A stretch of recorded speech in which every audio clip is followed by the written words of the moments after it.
ನಾನು ಪ್ರತಿ ಸಲ ಇಂಟರ್ವ್ಯೂ ಮಾಡಬೇಕು ಅಂತ ಹೇಳಿದ್ರೆ ಮುಂಚೆ ಅವ್ರ ಬಗ್ಗೆ ಸ್ವಲ್ಪ ಇನ್ಫಾರ್ಮೇಷನ್ ತಿಳ್ಕೊಂಡು ಅವರಿಗೆ ಫೋನ್ ಕಾಲಲ್ಲಿ ಯಾವಾಗ ಸಿಗ್ತೀರಾ ಏನು ಅಂತ ಕಾಲ್ ಮಾಡ್ತೀನಿ. ಆದರೆ ನಾನು ಇವತ್ತು ಬಂದಿದ್ದೇನೆ ಈ ಪ್ಲೇಸ್ಗೆ, ತುಂಬ ಸಲ ಕಾಯಿಸಿದ್ದೀನಿ ಅವ್ರನ್ನ. ಅವ್ರು ಬನ್ನಿ ಅಂದರೂ ಕೂಡ ನನಗೆ ಟೈಮ್ ಅಡ್ಜಸ್ಟ್ ಆಗ್ತಾ ಇರಲಿಲ್ಲ. ಅವ್ರು ಕೊಟ್ಟಿದ್ದ ಟೈಮಿಗೆ ಬೇರೆ ಯಾವುದೋ ಇಂಟರ್ವ್ಯೂ ಮಾಡ್ತಾ ಇದ್ದೆ. ಅವರು ಮಧ್ಯಾಹ್ನ ಬರೋಕ್ಕೆ ಹೇಳಿದರೆ ನಾವು ಮಾರ್ನಿಂಗ್ ಯಾವುದೋ ಒಂದು ಇಂಟರ್ವ್ಯೂ ಶೆಡ್ಯೂಲ್ ಮಾಡ್ಕೊಂಡಿದ್ದೆ, ಅದು ಮುಗಿತಾ ಇದ್ದಿದ್ದೆ 4 ಗಂಟೆ ಆಗ್ತಾಯಿದ್ದು.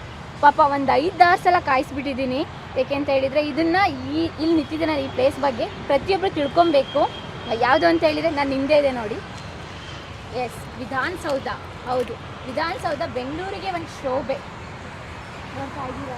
ನನ್ನ ಜೊತೆ ಈ ವಿಧಾನಸೌಧದ ಬಗ್ಗೆ ವೈಶಿಷ್ಟ್ಯ ಮತ್ತು ವಿಭಿನ್ನತೆ, ವಿಧಾನಸೌಧದ ಇಂಚಿಂಚು ಮಾಹಿತಿಯನ್ನು ಜ್ಞಾನಶೇಖರ್ ಸರ್ ಕೊಡ್ತಾ ಇದ್ದಾರೆ. ಸರ್, ನಿಮ್ಮ ಕಿರು ಪರಿಚಯ ಮಾಡಿಕೊಡಿ.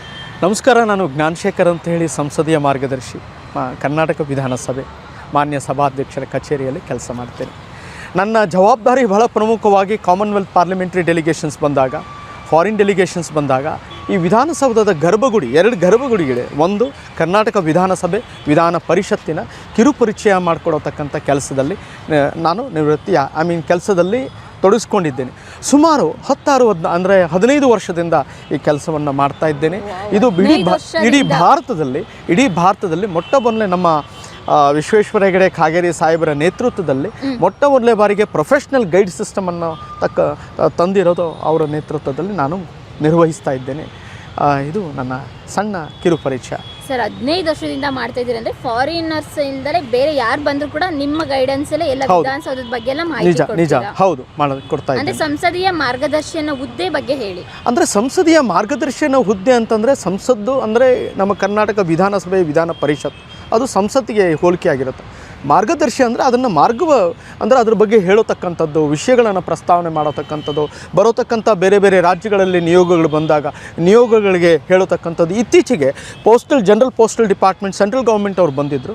ಅದು ಮಾನ್ಯ ಸಭಾಧ್ಯಕ್ಷರಿದ್ದಾಗ ಸಭಾಧ್ಯಕ್ಷರು ನಾವು ಅವರ ಸನ್ಮಾನ ಮಾಡಿ ನಂತರ ನಾವು ಈ ವಿಧಾನಸೌಧದ ಬಗ್ಗೆ ಕಿರುಪರಿಚಯ ಕೊಟ್ಟು, ವಿಧಾನಸಭೆ ವಿಧಾನ ಪರಿಷತ್ತಿನ ಅದರ ಪರಿಚಯನ ಕೊಟ್ಟು ತೋರಿಸ್ಕೊಂಡು ಮಾನ್ಯ ಸಭಾಧ್ಯಕ್ಷರ ಫೋಟೋ ಸೆಷನ್ ತೊಗೊಂಡು ಅವರು ವಿಸರ್ಜನೆ ಹೋದಾಗ ಒಂದು ಮಾತು ಹೇಳಿದರು, ಇಂಥ ಭವ್ಯವಾದ ಕಟ್ಟಡ ನಾವೆಲ್ಲೂ ನೋಡೋಕ್ಕೆ ಸಾಧ್ಯವೇ ಇಲ್ಲ, ನಿಮ್ಮಿಂದ ನಮಗೊಂದು ವ್ಯವಸ್ಥೆ ಆಯಿತು ಅಂತ. ಇದೇ ರೀತಿಯಾಗಿ ಒಳಗಡೆ ಬಂದು ನೋಡಿದಾಗ ಅದರ ವೈಶಿಷ್ಟ್ಯತೆಯನ್ನು ಗೊತ್ತಾಗ ಮಾತ್ರ ಆ ಸಭೆಯನ್ನು ಅದು ತಿಳ್ಕೊತಾರೆ ಅಂತ ನಾನು ವೈಶಿಷ್ಟ್ಯನ ನಿಮ್ಮ ಜೊತೆ ತಿಳ್ಕೊಬೇಕಂತ ನನಗೆ ಕ್ಯೂರಿಯಾಸಿಟಿ. ಅದಕ್ಕೂ ಮುಂಚೆ ದಯವಿಟ್ಟು ಕ್ಷಮೆ ಇರಲಿ, ನಾವು ತುಂಬ ಸಲ ನಿಮಗೆ ಕಾಯಿಸಿದ್ದೀವಿ. ಪಾಪ ನೀವೇ ಬನ್ನಿ ನಾನು ಕೊಡ್ತೀನಿ ಇಂಟರ್ವ್ಯೂ ಅಂತ ಹೇಳಿದಾಗಲೂ ಒಂದು 5-6 ಸಲ ಇದಾಗಿದೆ. ನಮ್ಮ ಡಿಜಿಟಲ್ ಮಾಧ್ಯಮ ಮುಖಾಂತರ ಸದ್ಯದಲ್ಲೇ ವಿಧಾನಸೌಧದ ಪರಿಪೂರ್ಣ ಮಾಹಿತಿ ನಿಮ್ಮ ಮುಂದೆ ಬರಲಿದೆ. ವೈಶಿಷ್ಟ್ಯತೆ ವಿಧಾನ ಅಂತಂದರೆ ಒಂದು ಹೊಸತನ ಕಟ್ಟಡ, ಅದಕ್ಕೆ ಸೌಧ ಅಂತ ಹೇಳಿದ್ರು. ಅದಕ್ಕೆ ಸುಮಾರು ಇನ್ನು 2000 ಕ್ಲಿಕ್ ಆಗುತ್ತೆ, ಫೋಟೋ ಕ್ಲಿಕ್ ಆಗುತ್ತೆ. ಪಿಲ್ಲರ್ಗೆ ಆಕರ್ಷಣೆ ಇರತಕ್ಕಂಥ ಆ ಪಿಲ್ಲರ್ಗಳು ನೋಡಿದಾಗ ನೀವು ಆ ಮಾವಿನ ಹಣ್ಣಿನ ಕೆತ್ತನೆ, ಇದು ಸುಮಾರು 60 ಅಡಿ ಡೂಮ್. ಇದು 60 ಅಲ್ಲಂದರೆ 161 ಅಡಿ ಡೂಮ್, ಅದು ಹೈಟ್. ಅದಕ್ಕೆ ಯಾವುದೇ ಕಟ್ಟಡದಕ್ಕೂ ಅಂಥ ಒಂದು ಲಾಂಛನ ಇಟ್ಟಿಲ್ಲ. ಆ ಅಶೋಕನ್ ಲೈನ್ ಸಂಕೇತ ಏನು ಅಂತಂದರೆ ಗವರ್ನೆನ್ಸ್. ನಾನು ಪ್ರತಿ ಸಲ ಇಂಟರ್ವ್ಯೂ ಮಾಡಬೇಕು ಅಂತ ಹೇಳಿದ್ರೆ ಮುಂಚೆ ಅವ್ರ ಬಗ್ಗೆ ಸ್ವಲ್ಪ ಇನ್ಫಾರ್ಮೇಷನ್ ತಿಳ್ಕೊಂಡು ಅವರಿಗೆ ಫೋನ್ ಕಾಲಲ್ಲಿ ಯಾವಾಗ ಸಿಗ್ತೀರಾ ಏನು ಅಂತ ಕಾಲ್ ಮಾಡ್ತೀನಿ. ಆದರೆ ನಾನು ಇವತ್ತು ಬಂದಿದ್ದೇನೆ ಈ ಪ್ಲೇಸ್ಗೆ, ತುಂಬ ಸಲ ಕಾಯಿಸಿದ್ದೀನಿ ಅವ್ರನ್ನ. ಅವ್ರು ಬನ್ನಿ ಅಂದರೂ ಕೂಡ ನನಗೆ ಟೈಮ್ ಅಡ್ಜಸ್ಟ್ ಆಗ್ತಾ ಇರಲಿಲ್ಲ. ಅವ್ರು ಕೊಟ್ಟಿದ್ದ ಟೈಮಿಗೆ ಬೇರೆ ಯಾವುದೋ ಇಂಟರ್ವ್ಯೂ ಮಾಡ್ತಾ ಇದ್ದೆ. ಅವರು ಮಧ್ಯಾಹ್ನ ಬರೋಕ್ಕೆ ಹೇಳಿದರೆ ನಾವು ಮಾರ್ನಿಂಗ್ ಯಾವುದೋ ಒಂದು ಇಂಟರ್ವ್ಯೂ ಶೆಡ್ಯೂಲ್ ಮಾಡ್ಕೊಂಡಿದ್ದೆ, ಅದು ಮುಗಿತಾ ಇದ್ದಿದ್ದೆ 4 ಗಂಟೆ ಆಗ್ತಾಯಿದ್ದು. ಪಾಪ ಒಂದು 5-6 ಸಲ ಕಾಯಿಸ್ಬಿಟ್ಟಿದ್ದೀನಿ. ಏಕೆಂತ ಹೇಳಿದರೆ ಇದನ್ನು ಇಲ್ಲಿ ನಿಂತಿದ್ದೇನೆ ಈ ಪ್ಲೇಸ್ ಬಗ್ಗೆ ಪ್ರತಿಯೊಬ್ಬರು ತಿಳ್ಕೊಬೇಕು. ಯಾವುದು ಅಂತ ಹೇಳಿದರೆ ನಾನು ಹಿಂದೆ ಇದೆ ನೋಡಿ, ಎಸ್ ವಿಧಾನಸೌಧ. ಹೌದು, ವಿಧಾನಸೌಧ ಬೆಂಗಳೂರಿಗೆ ಒಂದು ಶೋಭೆ. ನನ್ನ ಜೊತೆ ಈ ವಿಧಾನಸೌಧದ ಬಗ್ಗೆ ವೈಶಿಷ್ಟ್ಯ ಮತ್ತು ವಿಭಿನ್ನತೆ, ವಿಧಾನಸೌಧದ ಇಂಚಿಂಚು ಮಾಹಿತಿಯನ್ನು ಜ್ಞಾನಶೇಖರ್ ಸರ್ ಕೊಡ್ತಾ ಇದ್ದಾರೆ. ಸರ್, ನಿಮ್ಮ ಕಿರು ಪರಿಚಯ ಮಾಡಿಕೊಡಿ. ನಮಸ್ಕಾರ, ನಾನು ಜ್ಞಾನಶೇಖರ್ ಅಂತ ಹೇಳಿ ಸಂಸದೀಯ ಮಾರ್ಗದರ್ಶಿ, ಕರ್ನಾಟಕ ವಿಧಾನಸಭೆ ಮಾನ್ಯ ಸಭಾಧ್ಯಕ್ಷರ ಕಚೇರಿಯಲ್ಲಿ ಕೆಲಸ ಮಾಡ್ತೇನೆ. ನನ್ನ ಜವಾಬ್ದಾರಿ ಬಹಳ ಪ್ರಮುಖವಾಗಿ ಕಾಮನ್ವೆಲ್ತ್ ಪಾರ್ಲಿಮೆಂಟ್ರಿ ಡೆಲಿಗೇಷನ್ಸ್ ಬಂದಾಗ, ಫಾರಿನ್ ಡೆಲಿಗೇಷನ್ಸ್ ಬಂದಾಗ ಈ ವಿಧಾನಸೌಧದ ಗರ್ಭಗುಡಿ, 2 ಗರ್ಭಗುಡಿಗಳಿವೆ. ಒಂದು ಕರ್ನಾಟಕ ವಿಧಾನಸಭೆ ವಿಧಾನ ಪರಿಷತ್ತಿನ ಕಿರುಪರಿಚಯ ಮಾಡಿಕೊಡತಕ್ಕಂಥ ಕೆಲಸದಲ್ಲಿ ನಾನು ಕೆಲಸದಲ್ಲಿ ತೊಡಗಿಸ್ಕೊಂಡಿದ್ದೇನೆ. ಸುಮಾರು 15 ವರ್ಷದಿಂದ ಈ ಕೆಲಸವನ್ನು ಮಾಡ್ತಾ ಇದ್ದೇನೆ. ಇದು ಇಡೀ ಭಾರತದಲ್ಲಿ ಮೊಟ್ಟ ಮೊದಲೇ ನಮ್ಮ ವಿಶ್ವೇಶ್ವರ ಹೆಗಡೆ ಕಾಗೇರಿ ಸಾಹೇಬರ ನೇತೃತ್ವದಲ್ಲಿ ಮೊಟ್ಟ ಮೊದಲೇ ಬಾರಿಗೆ ಪ್ರೊಫೆಷ್ನಲ್ ಗೈಡ್ ಸಿಸ್ಟಮನ್ನು ತಂದಿರೋದು ಅವರ ನೇತೃತ್ವದಲ್ಲಿ ನಾನು ನಿರ್ವಹಿಸ್ತಾ ಇದ್ದೇನೆ. ಇದು ನನ್ನ ಸಣ್ಣ ಕಿರು ಪರಿಚಯ. ಸರ್ 15 ವರ್ಷದಿಂದ ಮಾಡ್ತಾ ಇದ್ದೀರಿ ಅಂದರೆ ಫಾರಿನರ್ಸ್ ಇಲ್ದರೆ ಬೇರೆ ಯಾರು ಬಂದರೂ ಕೂಡ ನಿಮ್ಮ ಗೈಡೆನ್ಸಲ್ಲೇ ಎಲ್ಲ ವಿಧಾನಸೌಧದ ಬಗ್ಗೆ ಎಲ್ಲ ಮಾಹಿತಿ ನಿಜ ಕೊಡ್ತೀರಾ? ಹೌದು ಕೊಡ್ತಾ ಅಂದರೆ ಇದ್ದೀನಿ. ಸಂಸದೀಯ ಮಾರ್ಗದರ್ಶನ ಹುದ್ದೆ ಬಗ್ಗೆ ಹೇಳಿ. ಅಂದರೆ ಸಂಸದೀಯ ಮಾರ್ಗದರ್ಶನ ಹುದ್ದೆ ಅಂತಂದರೆ ಸಂಸದ್ದು ಅಂದರೆ ನಮ್ಮ ಕರ್ನಾಟಕ ವಿಧಾನಸಭೆ ವಿಧಾನ ಪರಿಷತ್, ಅದು ಸಂಸತ್ತಿಗೆ ಹೋಲಿಕೆ ಆಗಿರುತ್ತೆ. ಮಾರ್ಗದರ್ಶಿ ಅಂದರೆ ಅದನ್ನು ಅಂದರೆ ಅದ್ರ ಬಗ್ಗೆ ಹೇಳತಕ್ಕಂಥದ್ದು, ವಿಷಯಗಳನ್ನು ಪ್ರಸ್ತಾವನೆ ಮಾಡತಕ್ಕಂಥದ್ದು, ಬರೋತಕ್ಕಂಥ ಬೇರೆ ಬೇರೆ ರಾಜ್ಯಗಳಲ್ಲಿ ನಿಯೋಗಗಳು ಬಂದಾಗ ನಿಯೋಗಗಳಿಗೆ ಹೇಳತಕ್ಕಂಥದ್ದು. ಇತ್ತೀಚೆಗೆ general postal department central government ಅವ್ರು ಬಂದಿದ್ದರು. ಅದು ಮಾನ್ಯ ಸಭಾಧ್ಯಕ್ಷರಿದ್ದಾಗ ಸಭಾಧ್ಯಕ್ಷರು ನಾವು ಅವರ ಸನ್ಮಾನ ಮಾಡಿ ನಂತರ ನಾವು ಈ ವಿಧಾನಸೌಧದ ಬಗ್ಗೆ ಕಿರುಪರಿಚಯ ಕೊಟ್ಟು ವಿಧಾನಸಭೆ ವಿಧಾನ ಪರಿಷತ್ತಿನ ಅದರ ಪರಿಚಯನ ಕೊಟ್ಟು ತೋರಿಸ್ಕೊಂಡು ಮಾನ್ಯ ಸಭಾಧ್ಯಕ್ಷರ ಫೋಟೋ ಸೆಷನ್ ತೊಗೊಂಡು ಅವರು ವಿಸರ್ಜನೆ ಹೋದಾಗ ಒಂದು ಮಾತು ಹೇಳಿದರು, ಇಂಥ ಭವ್ಯವಾದ ಕಟ್ಟಡ ನಾವು ಇನ್ನೂ ನೋಡೋಕ್ಕೆ ಸಾಧ್ಯವೇ ಇಲ್ಲ, ನಿಮ್ಮಿಂದ ನಮಗೊಂದು ವ್ಯವಸ್ಥೆ ಆಯಿತು ಅಂತ. ಇದೇ ರೀತಿಯಾಗಿ ಒಳಗಡೆ ಬಂದು ನೋಡಿದಾಗ ಅದರ ವೈಶಿಷ್ಟ್ಯತೆಯನ್ನು ಗೊತ್ತಾಗ ಮಾತ್ರ ಆ ಸಭೆಯನ್ನು ಅದು ತಿಳ್ಕೊತಾರೆ ಅಂತ ನಾನು ವೈಶಿಷ್ಟ್ಯನ ನಿಮ್ಮ ಜೊತೆ ತಿಳ್ಕೊಬೇಕಂತ ನನಗೆ ಕ್ಯೂರಿಯಾಸಿಟಿ. ಅದಕ್ಕೂ ಮುಂಚೆ ದಯವಿಟ್ಟು ಕ್ಷಮೆ ಇರಲಿ, ನಾವು ತುಂಬ ಸಲ ನಿಮಗೆ ಕಾಯಿಸಿದ್ದೀವಿ. ಪಾಪ ನೀವೇ ಬನ್ನಿ ನಾನು ಕೊಡ್ತೀನಿ ಇಂಟರ್ವ್ಯೂ ಅಂತ ಹೇಳಿದಾಗಲೂ ಒಂದು 5-6 ಸಲ ಇದಾಗಿದೆ. ಬನ್ನಿ ಇವಾಗ ನಮಗೆ ಯಾವುದ್ರ ಮುಖಾಂತರ ಸ್ಟಾರ್ಟ್ ಮಾಡ್ತೀರಾ? ಮೊದಲು ಎಲ್ಲಿಂದ ವಿಷಯ ತಗೊಳ್ಳೋಣ? ನೀವು ಯಾವ ಪ್ರಶ್ನೆ ಕೇಳ್ತೀರೋ ಅದಕ್ಕೆ ರೆಡಿ ಆಗಿದ್ದೀನಿ, ನೀವು ಉತ್ತರ ಕೊಡಲಿಕ್ಕೆ. ಇವಾಗ ಜನರಿಗೆಲ್ಲ ಗೊತ್ತಾಗೋದಂತ ಹೇಳಿದ್ರೆ ವಿಧಾನಸೌಧ ಅಂತ ಹೇಳಿದ್ರೆ ಕೆಂಗಲ್ ಹನುಮಂತಯ್ಯ ಅಂದರೆ ವಿಧಾನಸೌಧ ಕಟ್ಟಿದ್ರು ಅಂತ, ಅದ್ರ ಬಗ್ಗೆ ಇಂದಲೇ ಸ್ಟಾರ್ಟ್ ಮಾಡೋಣ. ಹೌದು ನಿಜ, ನೀವು ಹೇಳ್ತಾ ಇರೋದು ಬರೀ ಸುಮಾರು ಸಲ ನಾನು ಹೇಳ್ತಾ ಹೋಗ್ತಾ ಇರ್ತೀನಿ. ವಿಧಾನಸೌಧ ಅಂತಂದರೆ ಒಂದು ವ್ಯಕ್ತಿಯ ಒಂದು ಕ್ರಿಯೇಷನ್ ಅದು. ಅಂದರೆ ಕೆಂಗಲ್ ಹನುಮಂತಯ್ಯ ತನ್ನ ಪರಿಕಲ್ಪನೆ ಏನಿತ್ತು ಅಂತಂದರೆ ಇಂಥ ಒಂದು ಭವ್ಯವಾಗಿರತಕ್ಕಂಥ ಕಟ್ಟಡ ಬೇಕು, ಇಡೀ ಭಾರತದಲ್ಲಿ ತನ್ನದೇ ಆದ ವೈಶಿಷ್ಟ್ಯವಾಗಿರತಕ್ಕಂಥ ತನ್ನ ಸಂಸ್ಕೃತಿಯನ್ನು ಒಳಗೊಂಡು ಯಾವುದೇ ಒಂದು ಕಟ್ಟಡ ಇರಲಿಲ್ಲ. ಹಾಗಿದ್ದಲ್ಲಿ ಕೆಂಗಲ್ ಹನುಮಂತಯ್ಯ ಸ್ವಾತಂತ್ರ್ಯ ಆದಾಗ ಕೂಡ ಅವರು ಭವ್ಯವಾಗಿರೋ ಇವತ್ತು ಪಾರ್ಲಿಮೆಂಟ್ ಕೂಡ ಅದನ್ನು ಕಟ್ಟಿದವರು ಬ್ರಿಟಿಷರ್ಸು. ಅದು ನಮ್ಮದು ಸ್ವಂತ ಕಟ್ಟಡ ಇರಲಿಲ್ಲ. ಹಾಗಿದ್ದಲ್ಲಿ ಇದೊಂದು ಸ್ವಂತ ಕಟ್ಟಡ, ನಮ್ಮದೇ ಆಗಿರತಕ್ಕಂಥ ಸಂಸ್ಕೃತಿ, ನಮ್ಮದೇ ಆಗಿರತಕ್ಕಂಥ ಕಲೆ ಸಂಸ್ಕೃತಿಯನ್ನು ಎಲ್ಲ ಮೈಗೂಡಿಸ್ಕೊಂಡು ಕಟ್ಟಿರತಕ್ಕಂಥ ಇದು ವಿಧಾನಸೌಧ. ವಿಧಾನ ಅಂದರೆ ವೈಶಿಷ್ಟ್ಯತೆ, ವಿಧಾನ ಅಂತಂದರೆ ಒಂದು ಹೊಸತನ, ಕಟ್ಟಡ, ಅದಕ್ಕೆ ಸೌಧ ಅಂತ ಹೇಳ್ತೀವಿ, ಅದಕ್ಕೆ ವಿಧಾನಸೌಧ ಅನ್ನತಕ್ಕಂಥದ್ದು. ಈ ಪದ ನಾನು ಬಳಕೆ ಮಾಡಲಿಲ್ಲ, ಆಗಿನ ಮುಖ್ಯಮಂತ್ರಿಗಳಾಗಿರತಕ್ಕಂಥ ಕೆಂಗಲ್ ಹನುಮಂತಯ್ಯವರು ಈ ಪದವನ್ನು ಬಳಕೆ ಮಾಡಿ ಇವತ್ತಿಗೂ ಕೂಡ ವಿಧಾನಸೌಧ ಅಂತಂದರೆ ಬೆಂಗಳೂರು ಅಂತಂದರೆ ವಿಧಾನಸೌಧ. ಪ್ರತಿ ವೀಕ್ಷಕರದು, ಪ್ರತಿ ಈ ಪ್ರವಾಸಿಗರು ಬಂದು ಅವ್ರ ಫೋಟೋ ಬಂದು ವಿಧಾನಸೌಧದ ಮುಂದೆ ಆ ಒಂದು ಬ್ಯೂಟಿ ಏನು ಹೇಳ್ತಾರೆ, ಆ ಭವ್ಯತೆಯನ್ನು ಸವಿಸ್ಕೊಂಡು ಅದ್ರ ಮುಂದೆ ನಿಂತ್ಕೊಂಡು ಒಂದು ಫೋಟೋ ತೊಗೊಂಡು ಹೋಗ್ತಾರೆ. ಈಗಲೂ ನಮ್ಮ ಎದುರುಗಡೆ ಇರತಕ್ಕಂಥ ಎಲ್ಲ ಫೋಟೋಗ್ರಾಫರ್, ಸುಮಾರು 15 ಜನ ಫೋಟೋಗ್ರಾಫರ್ಸ್ ಇದ್ದಾರೆ. ತಮ್ಮ ಬದುಕು ಈ ವಿಧಾನಸೌಧದ ಕಟ್ಟಡದ ಮೇಲೆ ಇದೆ, ತಮ್ಮ ಬದುಕು. ಹಾಗಿದ್ದಲ್ಲಿ ಸುಮಾರು ಇನ್ನೂ 2,000 ಕ್ಲಿಕ್ ಆಗುತ್ತೆ, ಫೋಟೋ ಕ್ಲಿಕ್ ಆಗುತ್ತೆ. ಸುಮಾರು 200ರಿಂದ 300 500 ಜನ, ಹೌದು, ಸುಮಾರು 200-300 ಜನ ಬಂದು ಅವರವರು ತಮ್ಮ ಭಾವಚಿತ್ರಗಳ ವಿಭಿನ್ನವಾದ ಭಂಗಿಯಲ್ಲಿ ವಿಧಾನಸೌಧ ಹೀಗಿಟ್ಕೊಂಡಿರೋದು, ತಮ್ಮ ಪ್ರೀತಿಯ ಜೊತೆಗೆ, ತಮ್ಮ ಸ್ನೇಹಿತರ ಜೊತೆಗೆ, ಫ್ಯಾಮಿಲಿ ಜೊತೆಗೆ, ಎಲ್ಲರ ಜೊತೆಗೂ ಚೈಲ್ಡ್ಹುಡ್ ಡೇಸ್ ಅಲ್ಲಿ ಇದ್ದಾಗ 4th ಸ್ಟ್ಯಾಂಡರ್ಡ್ ಇಲ್ಲಿ ಒಳಗಡೆ ಬಂದಿದ್ದಿಲ್ಲ, ಅಲ್ಲಿ ನಿಂತ್ಕೊಂಡು ನಮ್ಮ ಸ್ಕೂಲಲ್ಲಿ ಫ್ರೆಂಡ್ಸು ಮತ್ತೆ ಶಿಕ್ಷಕರೆಲ್ಲ ಸೇರ್ಕೊಂಡು ಒಂದು ಫೋಟೋ ತೆಗೆಸ್ಕೊಂಡಿದ್ದೆ. ನಿಜವಾಗ್ಲೂ ಇನ್ನೂ ಮನೆಯಲ್ಲಿದೆ, ಆ ಪ್ರಭಾವ ಇನ್ನೂ ನಿಮಗಿದೆ. ಹೌದೌದು, ನಾನು ಫಸ್ಟ್ ಟೈಮ್ ಬೆಂಗಳೂರಿಗೆ ಬಂದಾಗ ವಿಧಾನಸೌಧದ ಮುಂದೆ ಫೋಟೋ ತೆಗೆದು FB ಹಾಕಿದೆ. ಹೌದು, ಅದಕ್ಕೆಲ್ಲ ಕೇಳ್ತಾ ಇದ್ರು, ಇನ್ನೂ ಚೈಲ್ಡ್ಹುಡ್ ಡೇಸ್ ಇನ್ನೂ ಹೋಗಿಲ್ವಾ ನಿಂದು, ಇನ್ನೂ ಕೂಡ ಸ್ಟಾರ್ಟ್ ಆಗ್ತಾ ಇದೆಯಾ ಅಂತಂದ್ರೆ ಚಿಕ್ಕದ್ರಲ್ಲಿ ಎಲ್ರಿಗೂ ಆ ಪ್ರಭಾವ ಆಗಿರೋದ್ರಿಂದಾನೇ ನೀವಿವತ್ತು ಬಹಳ ಆ ಒಂದು ಶ್ರದ್ಧಾ ಭಕ್ತಿ ಆ ಝೀಲ್ ಇರೋದ್ರಿಂದಾನೇ ನೀವಿವತ್ತು ಬಂದು ನೀವು ಆಕಾಶ್ ಅಂತ ಅವ್ರನ್ನ ಮದುವೆ ಆಗಿ ಅದು ತಿಳ್ಕೊಂಡು ಅದು ಇದಾಗಿ ಬಂದಿರೋತಕ್ಕಂಥ. ಹೇಳ್ತಾ ಇದ್ದೆ ಕೆಂಗಲ್ ಹನುಮಂತಯ್ಯನವ್ರ ಬಗ್ಗೆ, ವಿಧಾನಸೌಧ ಅಂತ ಹೆಸರು ಅವರೇ ಇಟ್ಟಿದ್ದು ಅಂತ. ಇದು ವಾಸ್ತುಶಿಲ್ಪ ನೋಡಬೇಕು ಅಂತ ಹೇಳಿದ್ರೆ ಯಾವ ರೀತಿ ಕಟ್ಟಿದ್ದಾರೆ? ಬಹುಶಃ ನಿಮಗೆ ಹೇಳಬೇಕಂತಂದರೆ ಈ ವಾಸ್ತುಶಿಲ್ಪ ಅಂತಂದರೆ ನಿಯೋ ಡ್ರಾವಿಡಿಯನ್ ಸ್ಟೈಲ್ ಅಂತ ಹೇಳ್ತೀವಿ. ಒಂದು ಕಟ್ಟಡ ಕಟ್ಟಬೇಕಾದ್ರೆ 2 ರೀತಿ ಇದೆ. ಒಂದು ನಗರ ಸ್ಟೈಲ್ ಅಂತ ಹೇಳ್ತೀವಿ, ಆ ದ್ರಾವಿಡಿಯನ್ ಸ್ಟೈಲ್ ಅಂತ ಹೇಳ್ತೀವಿ. ಈ ದ್ರಾವಿಡಿಯನ್ ಸ್ಟೈಲಲ್ಲಿ ಏನು ಭಾಳ ದ್ರಾವಿಡಿಯನ್ ಸ್ಟೈಲ್, ಇದು ನ್ಯೂ ದ್ರಾವಿಡಿಯನ್ ಸ್ಟೈಲ್ ಅಂತ ಹೇಳ್ತೀವಿ. ಅದರಲ್ಲಿ ಒಂದು ಬಹಳ ಮುಖ್ಯವಾಗಿರತಕ್ಕಂಥದ್ದು ಏನು ಅಂತಂದರೆ ಗೋಪುರಗಳಿರತಕ್ಕಂಥದ್ದು, ಅದಕ್ಕೆ ದ್ರಾವಿಡಿಯನ್ ಸ್ಟೈಲ್ ಅಂತ ಹೇಳ್ತೀವಿ. ಆ ಪಿಲ್ಲರ್ಗಳಿರತಕ್ಕಂಥದ್ದು ದ್ರಾವಿಡಿಯನ್ ಸ್ಟೈಲ್ ಅಂತ ಹೇಳ್ತೀವಿ.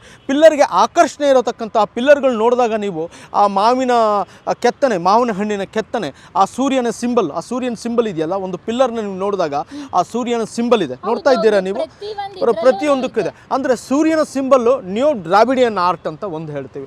ಆಮೇಲೆ ಈ ಪಿಲ್ಲರ್ ನೋಡಿದಾಗ ನೀವು ಒಂದು ಮಧ್ಯಭಾಗದಲ್ಲಿ ಉದ್ದದಾಗಿರತಕ್ಕಂಥ ಪಿಲ್ಲರ್ಸು, ಮೇಲ್ಗಡೆ ಅದು ಗ್ರಾವಿಟಿ ಫೋರ್ಸ್, ಅಂದರೆ ಒಂದಕ್ಕೂ ಇಂಟರ್ಲಾಕಿಂಗ್ ಸಿಸ್ಟಮ್ ಇರ್ತದೆ. ಆ ವೆಯ್ಟ್ ಎಲ್ಲವೂ ಇಂಟರ್ಲಾಕಿಂಗ್ ಸಿಸ್ಟಮಲ್ಲೇ ಕುತ್ಕೊಳುತ್ತೆ. ಅರ್ಥ ಆಯ್ತಾ ನಿಮಗೆ? ಇದಕ್ಕೆ ನಾವು ಇಂಡೋ ದ್ರಾವಿಡಿಯನ್ ಆರ್ಟ್. ಆಮೇಲೆ ಈ ವಿಧಾನಸೌಧದ ಒಂದು ವೈಶಿಷ್ಟ್ಯತೆ ಏನಂತಂದರೆ ಇದು ದೊಡ್ಡದಾಗಿರತಕ್ಕಂಥ ಡೂಂಬು.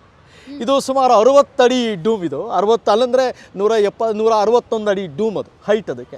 ಇಲ್ಲಿಂದ 150 ಅಡಿ 150 ಅಡಿಗೆ ಹೋಗುತ್ತೆ. ಅದು ಅಷ್ಟು ಹೈಟ್ ಅಲ್ಲ, ಅಲ್ಲಿಗೆ ಹೋಗುತ್ತೆ. ಅದು ಆ ಡೂಮ್, ಸೆಂಟ್ರಲ್ ಡೂಮ್ ಅಂತ ಹೇಳ್ತೀವಿ.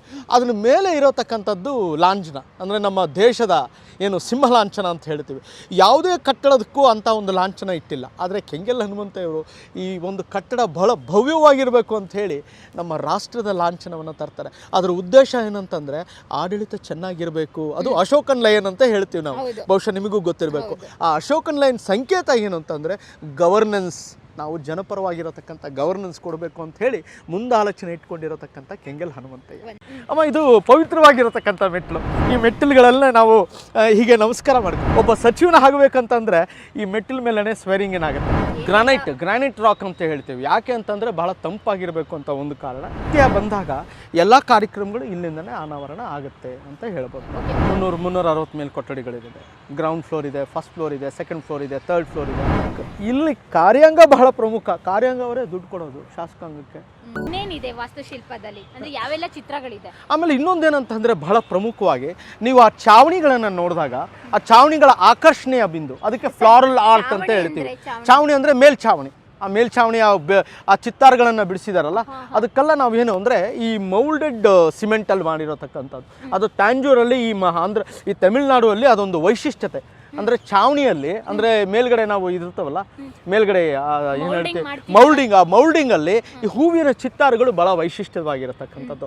ಆ ಕೆಂಗಲ್ ಹನುಮಂತಯ್ಯವರು ಫ್ರಂಟ್ ಸೈಡಿಗೆ ಮಾತ್ರ ಇಲ್ಲಿ ನಾವು ಈ ಸೆಂಟ್ರಲ್ ಹಾಲಲ್ಲಿ ಅದು ಒಂದು ಏನು ತಾವರೆ ಹೂವು ಮೇಲ್ಗಡೆ ಅದಕ್ಕೆ ಲಗತ್ಸಿದೆ. ಬಟ್ ಇಲ್ಲೆಲ್ಲವೂ ಕೂಡ ಎಲ್ಲ ಚಾವಣಿಗಳಲ್ಲಿ ಅಂದರೆ ಮೌಲ್ಡಿಂಗಲ್ಲಿ ಅದು ವೈಶಿಷ್ಟ್ಯತೆ ಏನಂತಂದರೆ ಈ ಹೂವಿನ ಚಿತ್ತಾರಗಳು ಹೆಚ್ಚು ವೈಶಿಷ್ಟ್ಯತೆ. ಅದೊಂದೇ ಅಲ್ಲದೆ ಗಂಡಬೇರುಂಡ, ಆನೆ, ಕುದುರೆ ಮತ್ತು ಪಕ್ಷಿಗಳು, ಅದರ ಪ್ಯಾರೆಟ್ ಅಂಥವು ಕೂಡ ಅಲ್ಲಿ ಅದು ಲಗತ್ಸಿದೆ, ಅಂಟಿಸಿದ್ದಾರೆ. ಅಂದರೆ ಎಲ್ಲ 3 ಫ್ಲೋರಲ್ಲಿ, ಅಂದರೆ ಈಸ್ಟ್ ಸೈಡಲ್ಲಿ ಮಾತ್ರ ಇರತಕ್ಕಂಥದ್ದು ಒಂದು.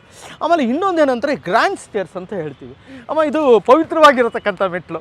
ನಾವು ಏನು ಮಾಡ್ತೀವಿ ಅಂತಂದರೆ ಈ ಮೆಟ್ಟಿಲುಗಳಲ್ಲೇ ನಾವು ಹೀಗೆ ನಮಸ್ಕಾರ ಮಾಡ್ಕೊತೀವಿ. ಕಾರಣ ಏನಂತಂದರೆ ಒಬ್ಬ ಸಚಿವನ ಆಗಬೇಕಂತಂದರೆ ಈ ಮೆಟ್ಟಿಲ ಮೇಲೇ ಸ್ವೇರಿಂಗ್ ಏನಾಗುತ್ತೆ. ಬಹುಶಃ ಗೊತ್ತಿರಬೇಕು ನಿಮಗೆ. ಸ್ವೇರಿಂಗ್ ನಡೆಯೋದಲ್ಲ ಹೇಗೆ ಅಂತಂದರೆ ಈ ಮೆಟ್ಟಿಲ ಮೇಲೆ ನಡೆಯುತ್ತೆ. ಇದು ವಿಶಾಲವಾಗಿ ಇವತ್ತು ಇಲ್ಲಿ ಇದು ಏನು ಒಂದು ಬ್ಯಾರಿಯರ್ ಇತ್ತು, ಆ ಬ್ಯಾರಿಯರ್ ತೆಗೆದುಬಿಟ್ಟಿದ್ದೀರಾ, ನೀವು ಬಂದಿದ್ದೀರಿಂದ ಅದು ತೆಗೆದಿದ್ದಾರೆ, ಅದು ಅನುಕೂಲ ಮಾಡಿಕೊಟ್ಟಿದ್ದಾರೆ. ಹೀಗಾಗಿ ಇದು ಒಂದು 45 ಸ್ಟೆಪ್ಸ್ ಇದೆ ಮ್ಯಾಮ್. ಇದು ಹೌದು 45. ಇದು ಹೌದು, ಇದೇ ಫ್ರಂಟ್ ಸೈಡ್. ಇವಾಗ ರಾಜ್ಯಪಾಲರು ನಾಳೆ ಫೆಬ್ರವರಿ 14ನೇ ತಾರೀಕು ಏನು ಜಂಟಿ ಅಧಿವೇಶನ ಇದ್ದಾಗ ರಾಜ್ಯಪಾಲರು ನಡ್ಕೊಂಡು ಹೋಗೋತಕ್ಕಂಥದ್ದು ಒಂದು ಸೌಭಾಗ್ಯ ನಮಗೆ ಹೊಸ ರಾಜ್ಯಪಾಲರು ಒದಗಿಸ್ಕೊಟ್ಟಿದ್ದಾರೆ. 45 ಇಲ್ಲಿಂದ ಗ್ರೌಂಡ್ ಸ್ಟೇಯಿಂದ 45. ಇದು ಉದ್ದ ಬಂದ್ಬಿಟ್ಟು 201 ಅಡಿ ಏನೋ ಇದೆ. ಆಮೇಲೆ ಫೀಟ್ ಅಂದರೆ ಗ್ರೌಂಡ್ ಫೀಟ್ ಇಲ್ಲಿಗೆ ಬಂದು 90 ಫೀಟ್ ಏನೋ ಇದೆ. ಇಲ್ಲಿ ಏನು ಪರಿಪಾಠ ಏನಂತಂದರೆ ಆವತ್ತಿನ ಮುಖ್ಯಮಂತ್ರಿ ರಾಮಕೃಷ್ಣ ಹೆಗಡೆಯವರು ನಾವು ಸ್ವೇರಿಂಗ್ ಇನ್ ತೊಗೊಳ್ಬೇಕು ಅಂತಂದರೆ ಮಿನಿಸ್ಟರ್ ಆಗಬೇಕು ಅಂದರೆ ಇಲ್ಲಿ ಮಾಡ್ತಾಯಿದ್ರು. ಅಂದರೆ ಮೊದಲನೇ ಪರಿಪಾಠ ಸ್ವೇರಿಂಗ್ ಇನ್. ಕ್ಯಾಬಿನೆಟ್ ಸಚಿವರು ಒಬ್ಬ ಮಿನಿಸ್ಟರ್ ಆಗಬೇಕಂತಂದರೆ ಇದು ವೇದಿಕೆ ಸಜ್ಜಾಗ್ತಾ ಇತ್ತು. ಹೌದು, ಇಲ್ಲಿ ಪ್ರಮಾಣ ವಚನ ಸ್ವೀಕಾರದ ಬುನಾದಿ ಇಲ್ಲಿ ಹಾಕ್ತಾ ಇತ್ತು. ಹೌದು, ಇಲ್ಲ ಸ್ಟೆಪ್ಸಲ್ಲೇ ಹೊರಗಡೆ ಇಲ್ಲ, ಸ್ಟೆಪ್ಸಲ್ಲೇ ಮಾಡ್ತಾಯಿದ್ರು. ಇಲ್ಲಿಗೆ ಕಟ್ಟೆ ಕಟ್ಟಿ ಅಲ್ಲೆಲ್ಲ ಚೇರೆಲ್ಲ ಹಾಕಿ ಗವರ್ನರ್ ಸಮ್ಮುಖದಲ್ಲಿ ಅವರು ಎಷ್ಟು ಸಚಿವರಿದ್ದರು ಎಲ್ಲ. ಅಂದರೆ 1984ರಲ್ಲಿ ರಾಮಕೃಷ್ಣ ಹೆಗಡೆ ಇದ್ದಾಗ ಅಲ್ಲಿಂದ ಅದು ಆ ಪರಿಪಾಠ ಶುರುವಾಗಿದ್ದು ಅಂತ ಹೇಳ್ಬೋದು. ಕಾರಣ ಯಾಕಂತಂದರೆ ನಡೆಯುತ್ತೆ, ಸುಮಾರು ಸಲ ನಡೆದಿದೆ ಈಗಲೂ ಕೂಡ. ಬಟ್ ಕೆಲವು ಸಲ ಅಲ್ಲಿನೂ ರಾಜಭವನಿಗೆ ಶಿಫ್ಟ್ ಆಗಿದೆ. ಕಾರಣ ಏನಂತಂದರೆ ಸೆಕ್ಯೂರಿಟೀಸ್ ರೀಸನ್ಸ್ ಇರೋದ್ರಿಂದ ಅಲ್ಲಿಗೂ ಶಿಫ್ಟ್ ಆಗಿದೆ. ಮೇಡಮ್, ಇಲ್ಲಿ 14 ಕಂಬಗಳಿದೆ ನೋಡಿ. ಇಲ್ಲಿ 1, 2, 3, 4, 5, 6, 7, 8, 9, 10, 11, 12, 13, 14. ಅದು ಸಪೋರ್ಟ್ ಮಾಡುತ್ತೆ. ಭಾಳ ಒಳ್ಳೆ ಪ್ರಶ್ನೆ ಕೇಳಿದ್ರೆ. ಈ ಕಂಬ ಬಂದಿರತಕ್ಕಂಥದ್ದು ಎಲ್ಲಿ ಅಂತಂದರೆ ಈ ಒಂದು ಕಂಬದ ಕಲೆ ಏನಂತಂದರೆ ಗ್ರೀಕ್ನವರು ಪ್ರಜಾಪ್ರಭುತ್ವದ ಬುನಾದಿ ಹಾಕಿದವರು. ಡೈರೆಕ್ಟ್ ಡೆಮೋಕ್ರಸಿ, ಇಂಡೈರೆಕ್ಟ್ ಡೆಮೋಕ್ರಸಿ ಅಂತ ಇತ್ತು. ಬಹುಶಃ ಗ್ರೀಕ್ ಕಂಟ್ರಿಯಲ್ಲಿ ನೋಡಿದಾಗ ಆ ಬುನಾದಿ ಅವ್ರು ಹಾಕಿದ್ದು. ಅಲ್ಲಿ ಆ ಗ್ರೀಕ್ ಸಿಂಬಲಲ್ಲಿ ನೋಡಿರಬೇಕು ನೀವು. ಇದು ಸಿಲಿಂಡ್ರಿಕಲ್ ಪಿಲ್ಲರ್ಸೇ ಭಾಳ ಫೇಮಸ್ ಆಗಿರ್ತದೆ ಆ ಬಿಲ್ಡಿಂಗ್ಸ್ ಎಲ್ಲ ನೋಡಿದಾಗ. ಅದು ಕೆಂಗಲ್ಗೆಲ್ಲ ಒಂದು ಕಡೆ ಫ್ಲ್ಯಾಶ್ ಆಗುತ್ತೆ. B.R. ಮಾಣಿಕ್ಯಂ ಇದಕ್ಕೆ ಯಾರು ಆರ್ಕಿಟೆಕ್ಟ್. B.R. ಮಾಣಿಕ್ಯಂ ಬಂದ್ಬಿಟ್ಟು ಇದಕ್ಕೆ ಆರ್ಕಿಟೆಕ್ಟ್, ಮೈಸೂರಿನವರು ಆರ್ಕಿಟೆಕ್ಟ್. ಅವರು ಚೀಫ್ ಆರ್ಕಿಟೆಕ್ಟ್, ಆವತ್ತಿನ ಚೀಫ್ ಆರ್ಕಿಟೆಕ್ಟ್ ಆಗಿರ್ತಾರೆ. PWಗೆ ಚೀಫ್ ಆರ್ಕಿಟೆಕ್ಟ್ ಅವ್ರನ್ನ ಕರೆಸಿ ಈ ಒಂದು ಹೋಲ್ ವಿಧಾನಸೌಧ ಪ್ಲ್ಯಾನ್ನ ಮಾಡಿಸ್ಕೊಂಡಿರ್ತಾರೆ. ಇದ್ರ ವೈಶಿಷ್ಟ್ಯತೆ ಏನಂತಂದರೆ ಗ್ರೀಕ್ ಪಿಲ್ಲರ್ಸ್ ಥರ ಇಲ್ಲಿ ಅದರ ಸಪೋರ್ಟ್ ಇರಬೇಕು, ಮತ್ತು 2,500 ಟನ್ನು ಆ ಪಿಲ್ಲರ್ಸ್ನ ವೇಯ್ ಮಾಡುತ್ತೆ. 2,500 ಟನ್ 2 ಡೂಮಲ್ಲಿದೆ. ಆ 2 ಡೂಮ್, ಚಿಕ್ಕ ಡೂಮು, ಆ ಕಡೆ ಒಂದು ಡೂಮು, ಈ ಕಡೆ ಒಂದು ಡೂಮ್ ಇದೆ. ಆ ಸಂಪೂರ್ಣವಾದ ಡೂಮ್ ವೆಯ್ಟು ಈ ಇದ್ರ ಮೇಲೆ ತೊಗೊಳುತ್ತೆ. ಈ ವೆಯ್ಟ್ನ ಈ ಪಿಲ್ಲರು ತಿರ್ಗಾ ರೆಡ್ಯೂಸ್ ಮಾಡ್ಕೊಳುತ್ತೆ, ಅಂದರೆ ಆ ವೆಯ್ಟ್ನ ಫ್ಲೋ ಮಾಡಿ ಕೆಳಗಡೆ ಹಾಗೆ ಬಿಡುತ್ತೆ. ಮುಂಚೆ ಹೇಳಿದ್ರಿ ಇದು ದ್ರಾವಿಡಿಯನ್ ಸ್ಟೈಲ್ ಇದೆ ಅಂತ, ಇವಾಗ ಹೇಳಿದ್ರಿ ಗ್ರೀಕ್, ಎರಡು ಮಿಕ್ಸ್ ಎಲ್ಲ ಆರ್ಟ್ ಮಿಕ್ಸ್. ಚಾಲುಕ್ಯನ್ ಸ್ಟೈಲ್ ಇದೆ, ರಾಷ್ಟ್ರಕೂಟನ್ ಸ್ಟೈಲ್ ಇದೆ, ಆಮೇಲೆ ಇನ್ನೊಂದು ರಾಜಸ್ಥಾನಿ ಸ್ಟೈಲ್ ಇದೆ. ಎಲ್ಲ ಆರ್ಟ್ ಚಾಲುಕ್ಯನ್ ಸ್ಟೈಲ್ ಇದೆ ಅಂತ ಹೆಂಗ್ ಗೊತ್ತಾಗುತ್ತೆ? ಆದರೆ ನಮ್ಮ ಚಾಲುಕ್ಯನ್ ಸ್ಟೈಲಲ್ಲಿ ಈ ಆಕಾರಗಳು, ಚಿತ್ತಾರಗಳು ಇದಾವಲ್ಲ, ಅದು ಈ ಚಾಲುಕ್ಯನ್ ಸ್ಟೈಲ್. ಚಿಕ್ಕ ಚಿಕ್ಕ ಪಿಲ್ಲರ್ಸ್ ಇದಾವಲ್ಲ, ಅದು ಚಾಲುಕ್ಯನ್ ಸ್ಟೈಲ್. ಈಗ ಅಲ್ಲಿ ಒಳಗಡೆ ಕಟ್ಟಿರೋದು. ಆಮೇಲೆ ರಾಜಸ್ಥಾನ್ ಪಿಲ್ಲರ್ ಅಂದರೆ ಬಾಲ್ಕನಿ, ಇಲ್ಲಿದೆ ನೋಡಿ ಬಾಲ್ಕನಿ. ನೀವು ಬಾಲ್ಕನಿ ನೋಡಿದಾಗ ಇದು ರಾಜಸ್ಥಾನ್, ಹೌದು, ಇಲ್ಲಿ ಬಾಲ್ಕನಿ ಈ ಕಡೆಗೆ ಬರ್ತದೆ ನೋಡಿ. ಆ ಮೇಲ್ಗಡೆ ಜಾಲ್ರ ಇದೆ. ಇವೆಲ್ಲ ಏನೋ ನೀವು ಸಾಮಾನ್ಯವಾಗಿ ನೀವು ರಾಜಸ್ಥಾನ್ಗೆ ಹೋದಾಗ ನೀವು ಇಂಥ ಬಾಲ್ಕನಿಗಳು ನೋಡೋತಕ್ಕಂಥದ್ದು ಸರ್ವೇ ಸಾಮಾನ್ಯ. ಹಾಗಿದ್ದಲ್ಲಿ ಇದರ ವೈಶಿಷ್ಟ್ಯತೆ ಇದು. ಇವಾಗ ಅಲ್ಲಿ ಆ ಥರ ಕಂಬಗಳು ಹೌದು ಎಷ್ಟಿದೆ ಸರ್ ಸುತ್ತ? ಸುಮಾರು ಹಂಗೆ ಹೇಳಕ್ಕೆ ಹೋದರೆ ನಿಮ್ಗೆ 62-80 ಮೇಲೆ ಇದೆ ಸುತ್ತ. ಅಂದರೆ ಈ ಉದ್ದ ಬಂದು ಇದು ಏನು ಹೇಳ್ತೀವಿ ನಾವು 700 ಅಡಿ, 350 ಅಡಿ. ಹೊರಗಡೆ ಬಿಟ್ಟು ವಿಧಾನಸೌಧ ಕಂಪ್ಲೀಟ್ ಎಷ್ಟು ಇದೆ, ಎಷ್ಟು ಎಕರೆ ಇದೆ? ಇದು ಒಂದು 5 ಎಕರೆಯಿಂದ 6 ಎಕರೆ ಇದೆ. ಅಂದರೆ ಇಡೀ ವಿಧಾನಸೌಧ ಹೌದು, ಎಲ್ಲ ಪಾರ್ಕಿಂಗ್ ಇದು ಮಾತ್ರ ಒಂದು 5-6 ಎಕರೆ ಜಾಗ ಇದೆ, ಅಷ್ಟೊಂದಿದೆ. ಆಮೇಲೆ ಇದು ಪೂರ್ತಿ ವಿಸ್ತಾರ ಬಂದ್ಬಿಟ್ಟು 60 ಎಕರೆ ಜಾಗದಲ್ಲಿ ಇದನ್ನು ನಾವಿದ್ದೀವಿ. 60 ಎಕರೆ ಜಾಗ, 60 ಎಕರೆ ಜಾಗ ಇನ್ಕ್ಲೂಡಿಂಗ್ ಅಲ್ಲಿ LH ಗಾರ್ಡನ್ನು, ಅದು ಗಾರ್ಡನ್ ಡಿಫ್ರೆಂಟ್ ಗಾರ್ಡನ್ಸ್ ಇದ್ದಾವೆ, ಎಲ್ಲವೂ ಸೇರಿ ಬರತಕ್ಕಂಥದ್ದು 60 ಎಕರೆ ಜಾಗ. ಇದು 60 ಎಕರೆ ಜಾಗ ಅಲ್ಲಿ ವಿಧಾನಸೌಧದ್ದು ಒಂದು ಸಣ್ಣ ಸ್ಥಳ. ಇದು ಪಾರ್ಕಿಂಗು, ರೋಡ್ ಪಾರ್ಕಿಂಗು, ಅಲ್ಲಿ ಇವೆಲ್ಲ ಗಾರ್ಡನ್ಸ್. ಗ್ರಾನೈಟ್ ರಾಕ್ ಅಂತ ಹೇಳ್ತೀವಿ. ಯಾಕೆ ಅಂತಂದರೆ ಬಹಳ ತಂಪಾಗಿರಬೇಕು ಅಂತ ಒಂದು ಕಾರಣ. ಆಮೇಲೆ ಸುಣ್ಣ ಬಣ್ಣ ಹೊಡೆಯೋದು ಬೇಡ ಅನ್ನೋದಕ್ಕಂಥದ್ದು ಇನ್ನೊಂದು ಆಸ್ಟ್ಯೂರಿಟಿ ಮೆಷರ್ಸ್ ಅಂತ ಹೇಳ್ತೀವಿ. ದುಡ್ಡು ಕಡಿಮೆ, ಯಾಕೆಂದರೆ ಜನರಿಗೆ ಮಾಡೋದು, ಜನರಿಗೆ ಅದು ಟ್ಯಾಕ್ಸ್ ಅಮೌಂಟ್ ಇರೋದ್ರಿಂದ ಅವ್ರು ಏನು ಮಾಡ್ತಾರೆ, ಬರೀ ಗ್ರಾನೈಟಲ್ಲೇ ಕಟ್ತಾರೆ. ಇದು ಗ್ರಾನೈಟ್ ಬಿಲ್ಡಿಂಗ್ ಅಂತ ಹೇಳ್ತೀವಿ, ಹ್ಯೂಜ್ ಗ್ರಾನೈಟ್ ಬಿಲ್ಡಿಂಗ್ ಅಂತಲೇ ನಾವು ಕರಿತೀವಿ. ಇದು ಇವಾಗ ಈ ಹೊರಗಡೆನೇ ಇರೋದ್ರಿಂದ ಮಳೆ ಬಂದಾಗ ನೆನೆಯುತ್ತೆ, ಬಿಸಿಲಲ್ಲಿ ಒಣಗುತ್ತೆ. ಹೌದು, 70 ವರ್ಷದಿಂದ ಆಗಿದೆ ಅದು. ಇದನ್ನ ಗ್ರಾನೈಟ್ಗೆ ಶೈನಿಂಗ್ ಏನಾದರೂ ಕೊಡ್ತೀರಾ? ಇಲ್ಲ, ಡೈಲಿ ಕ್ಲೀನ್ ಮಾಡ್ತೀವಿ. ಇವತ್ತು ನೀವೇನು ನಿಂತಿದ್ದೀರಾ, ಇವತ್ತು ಕ್ಲೀನಿಂಗ್ ಆಗಿದೆ ಇದು ಗ್ರ್ಯಾಂಡ್ ಸ್ಟೇರ್ಸು. ಅದಕ್ಕೆ ನಿಮಗೆ ಪಲ್ಚತೆ ನೋಡಿ, ಕೆಂಗಲ್ ಹನುಮಂತನವರು ಅವಾಗಲೇ ಎಷ್ಟು ಬುದ್ಧಿ ಉಪಯೋಗಿಸಿದ್ರಂದ್ರೆ ಪೇಂಟಿಂಗ್ ಆ ಥರ ಸಿಮೆಂಟಲ್ಲಿ ಏನಾದ್ರು ಮಾಡಿದ್ರೆ ವರ್ಷ ಬಣ್ಣ ಹೊಡಿಬೇಕಿತ್ತು. ಹೌದು, ಇಲ್ಲ, ಈ ಡೈಲಿ ಕೂಡ ಇದಕ್ಕೆ ಒಂದೊಂದು ಭಾಗ ಅದಕ್ಕೆ ಸೀಮಿತವಾಗಿರತಕ್ಕಂಥ ಜನ ಇದ್ದಾರೆ. DPR ವಿಂಗ್ ಇದ್ದಾರೆ, ಅವರು ಕ್ಲೀನಿಂಗ್ ವಿಂಗ್ ಅಂತ ಹೇಳ್ತೀವಿ. ಒಂದೊಂದು ದಿನ ಒಂದೊಂದು ಭಾಗವನ್ನು ಈ ವೈಟ್ ವಾಶ್ ಮಾಡ್ತಾರಲ್ಲಮ್ಮ ನೀರಲ್ಲಿ, ಆ ಸ್ಪ್ಲಾಶಲ್ಲಿ, ಆ ಥರ ನೀವು ಮಧ್ಯಾಹ್ನ ಬಂದಿದ್ರೆ ಅದೊಂದು ಸಿಗೋದು. ಅದಕ್ಕೆ ನಾನು ನಿಮ್ಮ ಸಾಹೇಬರಿಗೆ 4 ಗಂಟೆಗೆ ಬನ್ನಿ ಅಂತ ಅಂದಿದ್ದೆ. ಆ ಒಂದು ಸ್ಪ್ಲಾಶ್ ಸಿಗೋದು ನಿಮ್ಗೆ. ಅಂದರೆ ಇವಾಗಿನ ಮೆಟ್ಲು ನಾವು ಏನು ನಿಂತಿದ್ದೀವೋ ಪೂರ್ತಿನೂ ತೊಳೆದ್ರು. ಇವತ್ತು ಅದನ್ನು ತೊಳೆದಿದ್ದಾರೆ. ಅದಕ್ಕೆ ಭಾಳ ಶುದ್ಧಿಯಾಗಿ ನೀಟಾಗಿ. ಸರ್ಕಾರದ ಹಲವಾರು ಕಾರ್ಯಕ್ರಮಗಳು ವಿಧಾನಸೌಧ ಮೆಟ್ಟಿಲ ಮೇಲೆ ನಡೆಯುತ್ತೆ. ಹಲವಾರು ಕಾರ್ಯಕ್ರಮಗಳು, ಅನಾವರಣ ಕಳ, ಇತ್ತೀಚೆಗೆ ಓಬವ್ವ, ನೀವೇನು ಒನಕೆ ಓಬವ್ವ ನೆನ್ನೆ ಕಾರ್ಯಕ್ರಮ ಮಾನ್ಯ ಮುಖ್ಯಮಂತ್ರಿಗಳು ಹೇಳಿದರು. ಆ ಓಬವ್ವ ಅಂತಂದರೆ ಆ ಮಹಿಳೆಯರಿಗೆ ಹೆಚ್ಚು ಶಕ್ತಿ ಕೊಡಬೇಕು ಅನ್ನೋತಕ್ಕಂಥ ಒಂದು ಪರಿಕಲ್ಪನೆ ಮಾನ್ಯ ಮುಖ್ಯಮಂತ್ರಿಗಳು ಇದೇ ಮೆಟ್ಟಿಲಿನಲ್ಲೇ ಅನಾವರಣ ಮಾಡಿದರು. ಅಂದರೆ ಮಹಿಳೆಯರು ಸುಸಶಕ್ತರಾಗಬೇಕು ಅನ್ನೋತಕ್ಕಂಥ ಒಂದು. ಹಾಗಾಗಿ ಹಲವಾರು ಕಾರ್ಯಕ್ರಮಗಳು ಇತ್ತೀಚೆಗೆ ಇದು ಏನು ಎಲೆಕ್ಟ್ರಿಕ್ ಬಸ್ಗಳು ಇಲ್ಲಿಂದನೇ ಆವರಣ ಆಯಿತು. ಇತ್ತೀಚೆಗೆ ಡಿಸಾಸ್ಟರ್ ಬಸ್ ಇಲ್ಲಿಂದನೇ. ಅಂದರೆ ಒಂದು ಪ್ರೆಸ್ಟೇಜ್, ಅಂದರೆ ಒಂದು ಪ್ರತಿಷ್ಠೆಯ ಬಂದಾಗ ಎಲ್ಲ ಕಾರ್ಯಕ್ರಮಗಳು ಇಲ್ಲಿಂದನೇ ಅನಾವರಣ ಆಗುತ್ತೆ ಅಂತ ಹೇಳ್ಬೋದು. ವಾಸ್ತುಶಿಲ್ಪದ ವಿಚಾರಕ್ಕೆ ಬಂದಾಗ ಎಷ್ಟು ಕೊಠಡಿಗಳಿದೆ ವಿಧಾನಸೌಧ? ಸುಮಾರು 360 ಮೇಲಿದೆ. 360 ಮೇಲೆ ಕೊಠಡಿಗಳಿದೆ. ಗ್ರೌಂಡ್ ಫ್ಲೋರ್ ಇದೆ, ಫಸ್ಟ್ ಫ್ಲೋರ್ ಇದೆ, ಸೆಕೆಂಡ್ ಫ್ಲೋರ್ ಇದೆ, ಥರ್ಡ್ ಫ್ಲೋರ್ ಇದೆ. ಗ್ರೌಂಡ್ ಫ್ಲೋರಲ್ಲಿ ಬರೀ ಲಾ ಡಿಪಾರ್ಟ್ಮೆಂಟ್ ಇದೆ. ಬಹುಶಃ ನಿನಗೆ ಒಂದು ಆಶ್ಚರ್ಯ ಅನ್ಬೋದು, ಯಾಕೆ ಲಾ ಡಿಪಾರ್ಟ್ಮೆಂಟ್? 4 ಫ್ಲೋರ್, ಅಂದರೆ 3 ಫ್ಲೋರ್ ಇರೋದು ಲೆಕ್ಕ, ಗ್ರೌಂಡ್ ಬರೋಲ್ಲ, 3 ಫ್ಲೋರ್ ಇರೋದು. Third floor. ಫಸ್ಟ್ ಗ್ರೌಂಡ್ ಫ್ಲೋರಲ್ಲಿ ನಿಮಗೆ ಲಾ ಡಿಪಾರ್ಟ್ಮೆಂಟ್ ಅಂತದೆ. ಅಂದರೆ ಯಾವುದೇ ಒಂದು ವಿಷಯ ನಾವು ತಿಳ್ಕೊಬೇಕು ಅಂತಂದರೆ ನಾವು ಗಟ್ಟಿ ಆಗಿರಬೇಕು. ಅಂದರೆ ಕೆಂಗಲ್ ಹನುಮಂತ ವಿಷನ್ ಇದ್ದಾಗ ಆ ಲಾ ಡಿಪಾರ್ಟ್ಮೆಂಟ್, ಪೂರ್ಣ ಪ್ರಮಾಣದ ಲಾ ಡಿಪಾರ್ಟ್ಮೆಂಟ್ ಎಲ್ಲವೂ ಕೂಡ ಗ್ರೌಂಡ್ ಫ್ಲೋರಲ್ಲೇ ಇದೆ. ಆಮೇಲೆ ನಾನು ವ್ಯಾಸಂಗ ಮಾಡ್ತಾ ಇದ್ದಾಗ, ಸ್ಟಡಿ ರಿಸರ್ಚ್ ಮಾಡ್ತಾ ಇದ್ದಾಗ, ಯಾಕೆ ಕೆಂಗಲ್ ಹನುಮಂತ ಅವರು ಗ್ರೌಂಡ್ ಫ್ಲೋರಲ್ಲೇ ಲಾ ಡಿಪಾರ್ಟ್ಮೆಂಟ್ ಅಂದರೆ ಲಾ ಶಕ್ತಿ. ಅದು ನಾವು ಲಾನ ಅರ್ಥಕೊಂಡ್ರೇ ಒಂದು ಸ್ತಂಭ, ಒಂದು ವಿಷಯ ಗಟ್ಟಿಯಾಗಿ ನಿಲ್ಲೋದಕ್ಕೆ. ಆ ಇಡೀ ಸಂಪೂರ್ಣವಾಗಿ ನೀವು ಸುತ್ತು ನೋಡಿದಾಗ ಲಾ ಡಿಪಾರ್ಟ್ಮೆಂಟಿಗೆ ಸಂಪೂರ್ಣವಾಗಿ ಬಿಟ್ಟಿದ್ದಾರೆ. ಅದರಲ್ಲಿ ಲಾ ಡಿಪಾರ್ಟ್ಮೆಂಟ್ ಇದೆ, DPR ಡಿಪಾರ್ಟ್ಮೆಂಟ್ ಇದೆ. ಬಹಳ ಪ್ರಮುಖವಾಗಿ DPR ಡಿಪಾರ್ಟ್ಮೆಂಟ್ ಏನು ಅಂತಂದರೆ ಈ ವಿಧಾನಸೌಧದ ಭವ್ಯ ವಿಧಾನಸೌಧವನ್ನು ಕಾಪಾಡೋ ತಾಯಿ ಸ್ಥಾನ.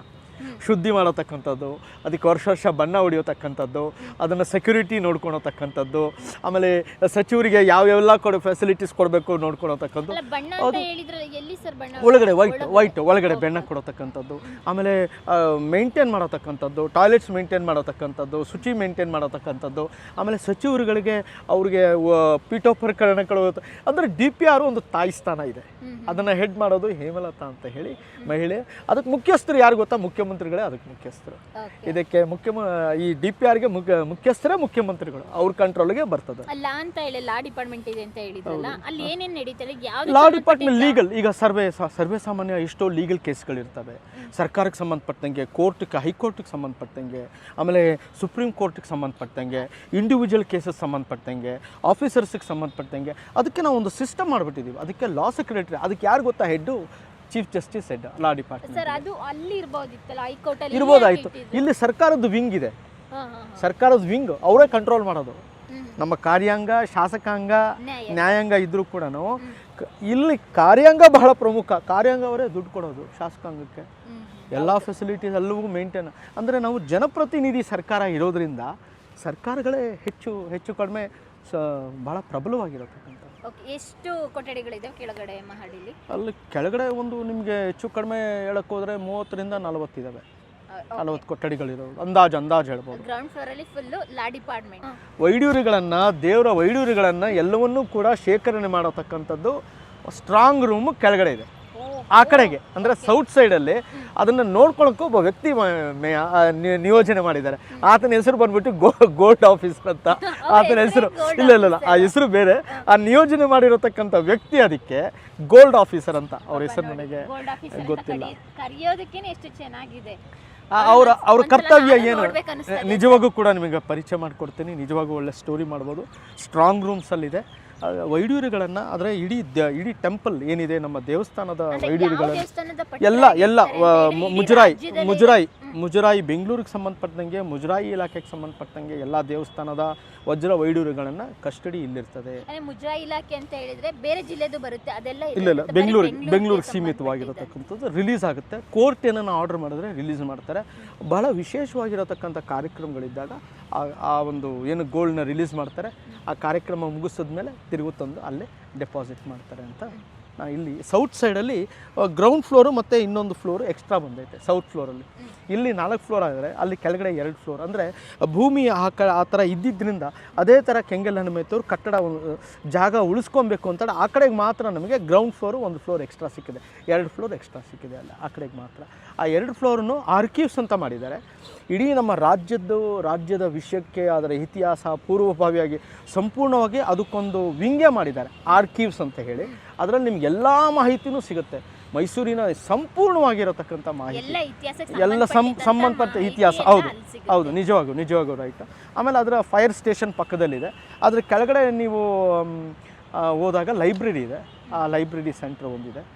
ಇದಕ್ಕೆ ಸೀಮಿತವಾಗಿ ಎಲ್ಲ ಶಾಸಕಾಂಗಕ್ಕೆ ಅದಕ್ಕೆ ಸಂಬಂಧಪಟ್ಟ ಕರ್ನಾಟಕ ಸರ್ಕಾರಕ್ಕೆ ಸಂಬಂಧಪಟ್ಟ ಲೈಬ್ರರಿ. ಅದು ಎಲ್ಲ ವಿಶೇಷವಾಗಿರತಕ್ಕಂಥ ಲೈಬ್ರರಿಗಳಿದ್ದಾವೆ. ಅದು ಭಾಳ ಹೌದು. ಒಂದು ಸಣ್ಣ ಬುಕ್ ಪ್ರಿಂಟಿಂಗು, ಬುಕ್ ಬೈಂಡಿಂಗ್ ಮಾಡ್ತಾರೆ. ಸಣ್ಣ ಲೆಟರ್ ಇದ್ದಾಗ ಮಾಡ್ಕೊತಾರೆ. ಪ್ರಿಂಟಿಂಗ್ ಅಂತಲ್ಲ, ಬೈಂಡಿಂಗ್ ಯೂನಿಟ್ ಇದೆ. ಇಲ್ಲಿಗೆ ಸಂಬಂಧಪಟ್ಟಂಗೆ, ಸರ್ಕಾರಕ್ಕೆ ಸಂಬಂಧಪಟ್ಟಂಗೆ, ನಮಗೆ ಶಾಸಕಾಂಗಕ್ಕಿಲ್ಲ, ಸರ್ಕಾರಕ್ಕೆ ಸಂಬಂಧಪಟ್ಟಂಗೆ ಸಣ್ಣ ಕೆಲಸಗಳು, ಪ್ರಿಂಟಿಂಗ್ ಬೈಂಡಿಂಗ್ ಮಾಡ್ಕೊಳತಕ್ಕಂಥ ಯೂನಿಟ್ಟು, ಗೆಜೆಟ್ ಆಫೀಸರು, ಆಮೇಲೆ ಸೆಕ್ರೆಟ್ರಿಯೇಟು, ಸರ್ವಿಸ್ ಮ್ಯಾಟರ್ಸು, DPR ಅಲ್ಲಿ ಸರ್ವಿಸಸ್ಸು ನೋಡ್ಕೊತಾರೆ. ಸರ್ವಿಸಸ್ ಅಂತ ಅಂದಾಗ 1ರಿಂದ 7 ಸರ್ವಿಸಸ್ ಇದೆ. ಸರ್ವಿಸ್ 1, ಸರ್ವಿಸ್ 2, ಸರ್ವಿಸ್ 3, ಸರ್ವಿಸ್ 4 ಅಂತ. ಅದು KS ಸರ್ವಿಸ್ ಒಬ್ಬರು ನೋಡ್ಕೊತಾರೆ. ಆಮೇಲೆ ಅಂಡರ್ ಸೆಕ್ರೆಟರಿ ಸರ್ವಿಸಸ್ ಒಬ್ಬರು ನೋಡ್ಕೊತಾರೆ. IAS ಕ್ಯಾಡ್ರೆಡ್ ಲಿಸ್ಟು, ನಮ್ಮ ಸ್ಟೇಟಿಗೆ IAS ಕ್ಯಾಡ್ರೆಡ್ ಲಿಸ್ಟ್ ವರ್ಷಕ್ಕೆ ಕ್ಯಾಡ್ರೆಡ್ ಲಿಸ್ಟ್ ಮಾಡ್ತಾರೆ. ಅಲ್ಲಿ ಒಂದು 600 ಜನ ಬರ್ತಾರೆ. ಅದನ್ನು ನೋಡ್ಕೊಳೋದು, ಅದರ ಮಾಹಿತಿ ತೊಗೊಳತಕ್ಕಂಥದ್ದು, ಸರಿಯಾಗಿದೆ ಅಂತ ನೋಡ್ಕೊಳತಕ್ಕಂಥದ್ದು. ಆಮೇಲೆ ದಿನನಿತ್ಯ ನಿಮಗೆ ಟ್ರಾನ್ಸ್ಫರ್ಸ್ ಆಗುತ್ತೆ. ಅಲ್ಲಿಂದನೇ ನಮ್ಗೆ ಆರ್ಡರ್ ಕಾಪಿ ಬರೋತಕ್ಕಂಥದ್ದು. ಮೇನ್ ಸೆಂಟರ್ ಇಲ್ಲೇ. ಮಾನ್ಯ ಮುಖ್ಯಮಂತ್ರಿಗಳು ಟ್ರಾನ್ಸ್ಫರ್ಸ್ ಆರ್ಡರ್ ಕೊಟ್ಟಾಗ ನಮ್ಗೆ ಇಡೀ ದಿನ ಟ್ರಾನ್ಸ್ಫರ್ಸ್ ಎಲ್ಲ IPS ಇರ್ಬೋದು, IAS ಇರ್ಬೋದು, KS ಇರ್ಬೋದು, ಹೌದು ಎಲ್ಲವೂ ಆರ್ಡರ್ಸ್ ಕಾಪಿ ಸಿಗೋದೇ ನಮ್ಗೆ ಇಲ್ಲಿಂದಾನೆ. ಅದೇ ನಮಗೆ ನ್ಯೂಸ್ ಆಗೋದು, ಯಾರು ಏನು ಅಂತ. ಮುಖ್ಯಮಂತ್ರಿಗಳ ವಿವೇಚನೆಗೆ ಇರ್ತದೆ, ಯಾರನ್ನು ಬೇಕೋ ಎಲ್ಲಿ ಬೇಕೋ ಶಿಫ್ಟ್ ಮಾಡ್ಬೋದು. ಯಾವ ಇಲಾಖೆ ಸಚಿವರು ಕೈ ತೋರಿಸೋಂಗಿಲ್ಲ. ಹಾಗಿದ್ದಲ್ಲಿ ದಿನನಿತ್ಯ ಒಂದು ಪ್ರಕ್ರಿಯೆ ಏನು ಅಂತಂದರೆ ಟ್ರಾನ್ಸ್ಫರ್ಸ್ ಆಗ್ತಾನೆ ಇರ್ತದೆ. ಇವಾಗ ಫಸ್ಟ್ ಫ್ಲೋರಿಗೆ ಬರೋಣ. ಫಸ್ಟ್ ಫ್ಲೋರಲ್ಲಿ ಏನೆಲ್ಲ ಇದೆ? ಫಸ್ಟ್ ಫ್ಲೋರಲ್ಲಿ ಕರ್ನಾಟಕ ವಿಧಾನಸಭೆ ಇದು ಚೇಂಬರ್ ಇದೆ, ಅಂದರೆ ವಿಧಾನಸಭೆ ಅಸೆಂಬ್ಲಿ ಇದೆ. ಹ್ಮ್. ಅದಕ್ಕೆ ಸಂಬಂಧಪಟ್ಟಂಗೆ ಸೆಕ್ರೆಟ್ರಿ, ಸ್ಪೀಕರ್ ಆಫೀಸ್ ಇದೆ. ಆಮೇಲೆ ಸಂಬಂಧಪಟ್ಟ ಸೆಕ್ರೆಟ್ರೇಟ್ ಇದೆ, ಅಂಡರ್ ಸೆಕ್ರೆಟ್ರಿ, ಯಾರೆಲ್ಲ ಅಲೋಕೇಶನ್ ಆಫ್ ವರ್ಕ್ ಇರ್ತದೆ ಅದನ್ನು ನೋಡ್ಕೊತಾರೆ. ಅದ್ರ ಜೊತೆಗೆ ಕರ್ನಾಟಕ ವಿಧಾನ ಪರಿಷತ್ತು ಇದೆ, ಅದರ ಕಚೇರಿನೂ ಇದೆ. ಹೌದು, ಫಸ್ಟ್ ಫ್ಲೋರೇ ಹೇಳ್ತಾ ಇದ್ದೀನಿ. ಅದರ ಕಚೇರಿ ಇದೆ, ಸೆಕ್ರೆಟ್ರಿ ಇದೆ, ಚೇರ್ಮನ್ ಆಫೀಸ್ ಇದೆ. ಅದ್ರ ಜೊತೆಗೆ ಕರ್ನಾಟಕ ವಿಧಾನ ಪರಿಷತ್ ಪ್ರಾಂಗಣನೂ ಇದೆ, ಅಂದರೆ ಚೇಂಬರ್ ಅಂತ ಹೇಳ್ತೀವಿ. ಈಗ ಕಾರ್ಯಕಲಾಪಗಳೆಲ್ಲ ನಡೆಯೋದು ಫಸ್ಟ್ ಫ್ಲೋರಲ್ಲೇನಾ? ಹೌದು, ಕಾರ್ಯಕಲಾಪಗಳು ನಡೆಯೋದು ಫಸ್ಟ್ ಫ್ಲೋರಲ್ಲೇ. ನೀವು ಏನು ಅಸೆಂಬ್ಲಿ ನೋಡ್ತೀರಾ, ಕೌನ್ಸಿಲ್ ನೋಡ್ತೀರಾ, ಅದು ಇಡೀ ಭಾರತಕ್ಕೆ ಒಂದು ವಿಶೇಷವಾಗಿರತಕ್ಕಂಥ ಅಸೆಂಬ್ಲಿ ಮತ್ತು ಕೌನ್ಸಿಲ್. ಈಗ ನೀವು ಕೌನ್ಸಿಲ್ ನೋಡಿದಾಗ ಬಹಳ 115 ವರ್ಷದ ಹಳೇದಾಗಿರತಕ್ಕಂಥ ಕೌನ್ಸಿಲ್. 1907ರಲ್ಲಿ ಆವತ್ತಿನ ಮಹಾರಾಜರು, ಮೈಸೂರು ಮಹಾರಾಜರು ನಾಲ್ವಡಿ ಕೃಷ್ಣರಾಜ ಒಡೆಯರ್ ಅವರು ಅದನ್ನು ಸ್ಥಾಪನೆ ಮಾಡ್ತಾರೆ. ಅದು ಇಡೀ ಹೌದು ಕೌನ್ಸಿಲ್ ವಿಧಾನ ಪರಿಷತ್ ಅಂತ ಹೇಳ್ತೀವಿ ಅದಕ್ಕೆ. ಅದನ್ನು ಬುನಾದಿ ಹಾಕಿದ್ದೆ ಅವರು. ಬಟ್ ಇದನ್ನು ಅಸೆಂಬ್ಲಿ ಹಾಕಿದ್ದು ಹಿಂದೆ 1881 ಆವತ್ತಿನ ಮೈಸೂರಿನ ಮಹಾರಾಜರಾಗಿರತಕ್ಕಂಥ ಚಾಮರಾಜೇಂದ್ರ 10 ಅಂಥೇಳಿ ಅವರು ಆ ಪ್ರಜಾಪ್ರಭುತ್ವದ ಬುನಾದಿ. ನಮಗೆ ಇನ್ನೊಂದು ಹೇಳಬೇಕು, ಇಡೀ ಭಾರತದಲ್ಲಿ ಪ್ರಜಾಪ್ರಭುತ್ವದ ಬುನಾದಿ ಹಾಕಿದವರೇ ನಮ್ಮ ಮೈಸೂರು ಅರಸರು. ಹೌದಾ? ಈ ವಿಷಯ ನಮಗೂ ಗೊತ್ತಿಲ್ಲ ಸರ್. ನೋಡಿ, ನಿಮ್ಮ ಮುಖಾಂತರ ನಮ್ಮ ಡಿಜಿಟಲ್ ಮಾಧ್ಯಮದಲ್ಲಿ ಗೊತ್ತಾಗ್ತಾ ಇದೆ. ನಿಜವಾಗೂ ಆಗಿನ ಕಾಲ ಕೌನ್ಸಿಲ್ ಇತ್ತು, ಆದರೆ ಮೈಸೂರು ಪ್ರಜಾಪ್ರತಿನಿಧಿ ಅಂದರೆ ನಾವು ಜನರ ಆಶೋತ್ತರಗಳನ್ನು ಈಡೇರಿಸಬೇಕು ಅನ್ನೋತಕ್ಕಂಥ ಒಂದು ಸಂಕಲ್ಪದಿಂದ ಅದು ಶುರು ಮಾಡ್ತಾರೆ. ಮೈಸೂರು ಪ್ರಜಾಪ್ರತಿನಿಧಿ ಸಭೆ ಅಂತ ಆಗುತ್ತೆ. ನಮ್ಮದೊಂದು ಇತಿಹಾಸ, ಒಂದು 600 ವರ್ಷದ ಇತಿಹಾಸ ನಮಗೆ ಇದೆ. ಅಷ್ಟೇ ಫಸ್ಟ್ ಫ್ಲೋರಲ್ಲಿ. ಹೌದು, ಸೆಕೆಂಡ್ ಫ್ಲೋರಲ್ಲಿ ಫೈನಾನ್ಸ್ ಡಿಪಾರ್ಟ್ಮೆಂಟ್ ಇದೆ, ಹೋಮ್ ಡಿಪಾರ್ಟ್ಮೆಂಟ್ ಇದೆ. ನೀವೇನು ರೂಪ ಹೇಳ್ತಾ ಇದ್ರಲ್ಲ, ಅವರೂ ಅಲ್ಲೇ ಇದ್ದರು, ಪ್ರೆಸೆಂಟ್ ಡಿಪಾರ್ಟ್ಮೆಂಟಲ್ಲೇ ಇದ್ದರು. ಅವರು ಪ್ರಿನ್ಸಿಪಲ್ ಸೆಕ್ರೆಟರಿ ಆಗಿದ್ದರು. 2 ಪ್ರಿನ್ಸಿಪಲ್ ಸೆಕ್ರೆಟರೀಸ್ ಇರ್ತಾರೆ, ಸೆಕ್ರೆಟರಿ ಮತ್ತು ಪ್ರಿನ್ಸಿಪಲ್ ಸೆಕ್ರೆಟರಿ ಹೋಮ್ ಡಿಪಾರ್ಟ್ಮೆಂಟಿಗೆ. ಹೋಮ್ ಡಿಪಾರ್ಟ್ಮೆಂಟ್ ಮೇಲೆ ಇತ್ತೀಚೆಗೆ ಸ್ಟಡಿ ಮಾಡ್ತಾ ಇದ್ದೀನಿ. ಇವತ್ತು ರಜನೀಶು 1 ತಿಂಗಳಿಂದನೂ ಅಪಾಯಿಂಟ್ಮೆಂಟ್ ಸಿಗಲೇ ಇಲ್ಲ, ಅದು ಅಲ್ಲಿ. ಆಮೇಲೆ ಆ ಕಡೆಗೆ ನೀವು ಹೋದರೆ ಸಚಿವರು ಕೊಠಡಿನೂ ಇದ್ದಾವೆ, ಕೆಲವು ಸಚಿವರು ಕೊಠಡಿನೂ ಇದ್ದಾವೆ. ಸೆಕೆಂಡ್ ಫ್ಲೋರಲ್ಲೂ ಇದ್ದಾವೆ. ಥರ್ಡ್ ಫ್ಲೋರಲ್ಲಿ ಬಂದಾಗ ಬಹಳ ಪ್ರಮುಖವಾಗಿ ಮುಖ್ಯಮಂತ್ರಿಗಳ ಕಚೇರಿ, ಅದು ಒಂದು 323 ಮುಖ್ಯಮಂತ್ರಿಗಳ ಇದು ಆಫೀಸ್ ನಂಬರು. ಅದು ಭಾಳ ದೊಡ್ಡದು. ವಿಶೇಷವಾಗಿರತಕ್ಕಂಥದ್ದು ಏನು ಅಂತಂದರೆ, ಅತಿ ದೊಡ್ಡದಾಗಿರತಕ್ಕಂಥ ಮುಖ್ಯಮಂತ್ರಿಗಳ ಕಚೇರಿ ಇರೋದು 3ನೇ ಫ್ಲೋರಲ್ಲಿ. ಅದ್ರ ಜೊತೆಗೆ ಇನ್ನೊಂದು ವಿಶೇಷ ಏನಂತಂದರೆ, ಈ ನಮ್ಮ ಕ್ಯಾಬಿನೆಟ್ ಹಾಲ್, ಆ ಶ್ರೀಗಂಧದ ಮರ ದೊಡ್ಡದು ಅಂತ ಹೇಳ್ತಾರೆ, ನೀವು ಬಹುಶಃ ಕೇಳಿರ್ತೀರ. ಆ ಶ್ರೀಗಂಧದ ಕೆತ್ತನೆ ಬಹಳ ವಿಭಿನ್ನವಾಗಿದೆ. ಅದು ಗುಡಿಗಾರರು. ಯಾವುದು ಕ್ಯಾಬಿನೆಟ್ ಅಲ್ಲಿ ಯಾವ ಚೇರು ಶ್ರೀಗಂಧದ ಮರದಿಂದ ಆಗಿದೆ? ಚೇರ್ ಅಲ್ಲ, ಡೋರ್ ಮಾತ್ರ. ಡೋರ್ ಮಾತ್ರ. ಹೌದು, ಪೂರ್ಣ ಶ್ರೀಗಂಧದ್ದು. ಅದು ಬಹಳ ವಿಶೇಷವಾಗಿರತಕ್ಕಂಥದ್ದು. ಅದು ಬಹಳ ವಿಶೇಷವಾಗಿರತಕ್ಕಂಥ ಆಕರ್ಷಣೆ. ಅದು ಚಿತ್ತಾರ ಅಂದರೆ ಕೆತ್ತನೆ ಮಾಡಿರತಕ್ಕಂಥದ್ದು ಶಿವಮೊಗ್ಗದ ಗುಡಿಗಾರರು. ಆ ಕೆತ್ತನೆ ಕೆಲಸಕ್ಕೆ ಇವತ್ತು ಕೂಡ ನೀವು ಆ ಸ್ಮೆಲ್ ನೋಡ್ಬೋದು. ಆ ಒಂದು ಸ್ಯಾಂಡಲ್ವುಡ್ ಸ್ಮೆಲ್ ಬರ್ತದೆ. ಸ್ಮೆಲ್ ಬರ್ತದೆ. ಅದೊಂದು ವೈಶಿಷ್ಟ್ಯತೆ. ಆಮೇಲೆ ನಮ್ಮ ಸಂವಿಧಾನದ ಪ್ರಿಯಾಂಬಲ್ ಅಂತ ಹೇಳ್ತೀವಿ, ಆ ಪ್ರಿಯಾಂಬಲ್ ಕೂಡ ಅಲ್ಲಿ ನಮ್ಮ ಮುಖ್ಯಮಂತ್ರಿಗಳ ಕಚೇರಿ ಎದುರುಗಡೆನೇ ಹಾಕಿದ್ದಾನೆ. ಅಂದರೆ ಮುಖ್ಯಮಂತ್ರಿಗಳು ಆ ಪ್ರಿಯಾಂಬಲ್ನ ಯಾವಾಗೂ ಕೂಡ ಸ್ಮರಿಸಬೇಕು, ಅದೊಂದು ಜ್ಞಾನೋದಯ ಇಟ್ಕೊಂಡು ಸರ್ಕಾರವನ್ನು ನಡೆಸಬೇಕು ಅಂತ. ಕ್ಯಾಂಟೀನ್ ಎಲ್ಲಿ ಬರುತ್ತೆ? ಕ್ಯಾಂಟೀನ್ ಕೆಳಗಡೆ ಗ್ರೌಂಡ್ ಫ್ಲೋರಲ್ಲಿ, ಅಂದರೆ ಬೇಸ್ಮೆಂಟಲ್ಲಿ ಬರ್ತದೆ ಅದು ಕ್ಯಾಂಟೀನು. ಬಟ್ ಈಗ ಫಸ್ಟ್ ಫ್ಲೋರಲ್ಲಿ ಕರ್ನಾಟಕ ವಿಧಾನ ಪರಿಷತ್ ಅವರು ಫಸ್ಟ್ ಫ್ಲೋರಲ್ಲಿ ಮಾನ್ಯ ಸಭಾಪತಿ ಬಸವರಾಜ ಹೊರಟ್ಟಿ ಅವರು ಒಂದು ವಿಶೇಷವಾಗಿ ಆಸಕ್ತಿ ತಗೊಂಡು ಈಗ ಕ್ಯಾಂಟೀನ್ ಶುರು ಮಾಡಿದೆ. ಮತ್ತೆ ವಿಧಾನಸೌಧದಲ್ಲಿ ಎಷ್ಟು ಟಾಯ್ಲೆಟ್ ರೂಮ್ಸ್ ಬರುತ್ತೆ? ರೆಸ್ಟ್ ರೂಮ್ಸ್ ಎಲ್ಲ ಒಂದು ಪ್ರತಿ ಫ್ಲೋರಲ್ಲೂ 2 ಇರ್ತವೆ. ಮಹಿಳೆಯರಿಗೆ ಇರ್ತದೆ, ಗಂಡಸರಿಗೆ ಇರ್ತದೆ. ಪ್ರತಿ ಸುಮಾರು 2,500 ಜನ ಕೆಲಸ ಮಾಡ್ತಾರೆ. ಅಸೆಂಬ್ಲಿ ಕೌನ್ಸಿಲಲ್ಲಿ ಬಂದುಬಿಟ್ಟು 356 ಜನ ಇದ್ದಾರೆ. ಅಸೆಂಬ್ಲಿಯಲ್ಲಿ ಒಂದು ಹೆಚ್ಚು ಕಡಿಮೆ 400 ಮೇಲಿದ್ದಾರೆ. ಅಂದರೆ ಒಟ್ಟಾರೆ ನಾವು ರೌಂಡ್ ಅಪ್ ನೋಡಿದ್ರೆ ಒಂದು 2,500 ಜನ ಕೆಲಸ ಮಾಡ್ತಾರೆ. ಡೈಲಿ 2,000 ಮಿನಿಮಮ್ ಅನ್ಕೊಂಡು 2,000 ಎಲ್ಲ ಸೇರಿದರೆ ಟೋಟಲಿ ಗಾರ್ಡಿನರ್ಸ್ ಎಲ್ಲರೂ ಸೇರಿದರೆ 2,000 ಲೆಕ್ಕ ಹಾಕ್ಬೋದು. ಎಲ್ಲ gardeners, cleaners, group D workers, ministerial staff ಇರೋರು, ಆಮೇಲೆ ಪರ್ಮನೆಂಟಾಗಿ ಕ್ಲೀನ್ ಮಾಡತಕ್ಕಂಥವ್ರು ಎಲ್ಲರೂ ತೊಗೊಂಡು. ಸರ್, ವಿಧಾನಸೌಧಕ್ಕೆ ಜಾಬ್ ಸೆಲೆಕ್ಷನ್ ಹೇಗೆ ನಡೆಯುತ್ತೆ? UP ಅದು ನಮ್ಮ ಉದ್ಯೋಗ ಸೌಧ ಅಂತ ಹಿಂಭಾಗ ಇದೆ, ಅವರು ಕಾಲ್ಫರ್ ಮಾಡ್ತಾರೆ. ಕೆಲವು ಸಲ ಡೈರೆಕ್ಟ್ ರಿಕ್ರೂಟ್ಮೆಂಟ್ ಇರ್ತದೆ, ಕೆಲವು ಸಲ ಡೈರೆಕ್ಟ್ ಇಂಟರ್ವ್ಯೂನು ಇರ್ತವೆ. ಅದು ಇತ್ತೀಚೆಗೆ ಡೈರೆಕ್ಟ್ ರಿಕ್ರೂಟ್ಮೆಂಟ್ ಜಾಸ್ತಿ ಡಿಪಾರ್ಟ್ಮೆಂಟಿಗೆ ವಹಿಸ್ಬಿಟ್ಟಿರ್ತಾರೆ. ಡೈರೆಕ್ಟ್ ರಿಕ್ರೂಟ್ಮೆಂಟು ಆಗುತ್ತೆ. ಆಮೇಲೆ ಎಕ್ಸಾಮ್ಸ್ ಮೇಲೂ ಆಗುತ್ತೆ. FDC ಅದು ಅಂತ ಹೇಳ್ತೀವಿ, SDC ಅಂತ ಹೇಳ್ತೀವಿ. ಅದೆಲ್ಲ ಉದ್ಯೋಗ ಸೌಧ ಅಂತ ಹೇಳ್ತೀವಿ. ಹೇಗೆ ವಿಧಾನಸೌಧ ಇದೆಯೋ ಉದ್ಯೋಗಗಳನ್ನು ಸೃಷ್ಟಿ ಮಾಡಲಿಕ್ಕೆ ಉದ್ಯೋಗ ಸೌಧ ಅಂತ ಇದೇ ಥರ ವಿಧಾನಸೌಧದ ಥರನೇ ಕಟ್ಟಿದ್ದೀವಿ. ಅದರ ಹಿಂಭಾಗ ಇದೆ, ಅಲ್ಲಿಂದ ಶುರು. ಎಷ್ಟು ಜನ IAS ಆಫೀಸರ್ KS ಆಫೀಸರ್ ವಿಧಾನಸೌಧದಲ್ಲಿ ವರ್ಕ್ ಮಾಡ್ತಾರೆ ಒಂದು ವರ್ಷಕ್ಕೆ? ಅಲ್ಲ, ಒಂದು ವರ್ಷಕ್ಕೆ ಅಂತ ಹೇಳೋಕ್ಕಾಗಲ್ಲ. ಕ್ರಮೇಣ ಒಂದು 10 ಜನ ಇರ್ತಾರೆ IAS ಆಫೀಸರ್ಸು. ಈಗ ಚೀಫ್ ಸೆಕ್ರೆಟ್ರಿ ಒಬ್ಬರು, ಅಡಿಷ್ನಲ್ ಸೆಕ್ರೆಟ್ರೀಸು, ಆಮೇಲೆ ಪ್ರಿನ್ಸಿಪಲ್ ಸೆಕ್ರೆಟ್ರೀಸು, ಆಮೇಲೆ ಈ ಲಾ ಡಿಪಾರ್ಟ್ಮೆಂಟ್ ಬರೋದಿಲ್ಲ, ಹೋಮ್ ಡಿಪಾರ್ಟ್ಮೆಂಟ್ ಅವರೆಲ್ಲ IPS, ಇಬ್ಬರು IPS ಆಫೀಸರ್ಸ್ ಇರ್ತಾರೆ. ಆಮೇಲೆ ಅದೇ ನಾವು ಈ ಅಕೌಂಟ್ಸ್ಗೆ ಫೈನಾನ್ಸ್ ಡಿಪಾರ್ಟ್ಮೆಂಟ್ಗೂ ಅಲ್ಲೊಂದು 5 ಜನ ಇರ್ತಾರೆ IAS ಆಫೀಸರ್ಸ್. ವರ್ಕ್ ಅಲೋಕೇಶನ್ ಆಗಿರುತ್ತೆ DS 1, 2, 3 ಅಂತ. ಆಮೇಲೆ ಟ್ರಾನ್ಸ್ಪೋರ್ಟ್ ಡಿಪಾರ್ಟ್ಮೆಂಟ್ ಇಲ್ಲೇ ಲೇಡಿ ಒಬ್ಬರು ವರ್ಕ್ ಮಾಡ್ತಾರೆ. ಹೀಗಾಗಿ ಒಂದು ವಿರಳವಾಗಿ 5-6 ಜನ, ಒಂದು 10 ಜನ ಒಳಗಡೆ ಇಲ್ಲಿ ಕೆಲಸ. DPR ಹೇಮಲತಾ ಮಹಿಳೆ, ಆಕೆನೂ ಕೆಲಸ ರೂಪ ಅವರು ಇಲ್ಲೇ ಕೆಲಸ ಮಾಡ್ತಿದ್ದು. ಈಗ ಮಹಿಳೆಯರಂತಂದ್ರೆ ಆಕೆ ಒಬ್ಬಳೇ ಈಗ ಈ ಡಿಪಾರ್ಟ್ಮೆಂಟ್ ಏನು DPR ಅಂತ ಹೇಳಿದ್ನಲ್ಲ ಅದಕ್ಕೆ ಹೆಡ್ ಆಗಿದ್ದಾರೆ. ಅದನ್ನು ಮುಖ್ಯವಾಗಿರತಕ್ಕಂಥ ಪೊಲಿಟಿಕಲ್ ಹೆಡ್ ಬಂದು ಮಾನ್ಯ ಮುಖ್ಯಮಂತ್ರಿ.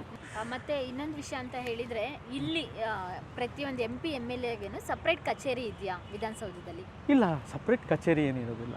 MLAಗೆ MPಗೆ ಸಪ್ರೇಟ್ ಕಚೇರಿ ಏನಿರೋದಿಲ್ಲ, ಯಾರಿಗೂ ಇಲ್ಲ. LHL ಇದೆ. ಆಮೇಲೆ MP ಗಳಿಗೆ ಸಪ್ರೇಟ್ ಕಚೇರಿ ಅವ್ರು ಕೊಟ್ಟಿರ್ತಾರೆ.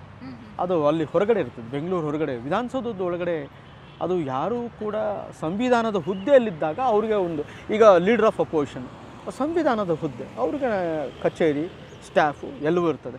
ಈಗ ವಿಪಕ್ಷ ನಾಯಕರು ಮತ್ತು ಅಸೆಂಬ್ಲಿ ಕೌನ್ಸಿಲು ಈ ಕಡೆ ಇದ್ದಾಗ, ಆಮೇಲೆ ಡೆಪ್ಟಿ ಸ್ಪೀಕರು ಸಂವಿಧಾನದ ಹುದ್ದೆ, ಸ್ಪೀಕರು, ಚೇರ್ಮನ್ನು, ಡೆಪ್ಯೂಟಿ ಚೇರ್ಮನ್ನು, ವಿಪ್ಪು, ಸಚೇತಕರು ಅಂತ ಹೇಳ್ತೀವಿ, ಅದು ಅವ್ರಿಗೂ ಸಪ್ರೇಟ್ ಕೊಠಡಿ ಇರ್ತದೆ, ಸ್ಟಾಫ್ ಇರ್ತದೆ. MLAಗಳಿಗಿರಲ್ಲ. ರೆಸ್ಟ್ ಮಾಡೋದಲ್ಲ, ಯಾವ ಆಫೀಸ್ಗೆ ಬೇಕೋ ಹೋಗ್ಬೋದು, ನೋಡ್ಬೋದು. ಅವ್ರ ಕೆಲಸ ಮುಗಿಸ್ಕೊಂಡು ಒಂದು ಪ್ರೋಟೋಕಾಲ್ ಇದೆ, ಅವ್ರು ಬಂದಾಗ ನಾವೇ ರಿಸೀವ್ ಮಾಡ್ಕೊಬೇಕು. ಅವ್ರು ಏನಿದೆ ಗ್ರೀವಿಯನ್ಸಸ್ ನಾವೇ ಅಟೆಂಡ್ ಮಾಡಬೇಕು. ಆಫೀಸರಿಗೆ ಒಂದಷ್ಟು ಇನ್ಸ್ಟ್ರಕ್ಷನ್ ಇದೆ, ಅಂದರೆ ಪ್ರೋಟೋಕಾಲ್ ಅಂತ ಹೇಳ್ತೀವಿ. ಒಬ್ಬ ಜನಪ್ರತಿನಿಧಿ ಬಂದಾಗ ನಾವು ಯಾವ ರೀತಿ ನೋಡ್ಕೊಬೇಕು ಅನ್ನೋತಕ್ಕಂಥದ್ದು ನಮಗೊಂದು ಕಟ್ಟುಪಾಡುಗಳಿದೆ, ಅದನ್ನು ನಾವು ಮಾಡ್ತೀವಿ. ಒಂದು ವಿಷಯ ಸ್ಪಷ್ಟವಾಯಿತು, ನಮ್ಮ ಜನಸಾಮಾನ್ಯರಿಗೂ ಗೊತ್ತಿರಲಿಲ್ಲ, ಯಾವುದೇ MLA MPಗಳಿಗೆ ಇಲ್ಲಿ ಪ್ರತ್ಯೇಕ ಕೊಠಡಿ ಇಲ್ಲ.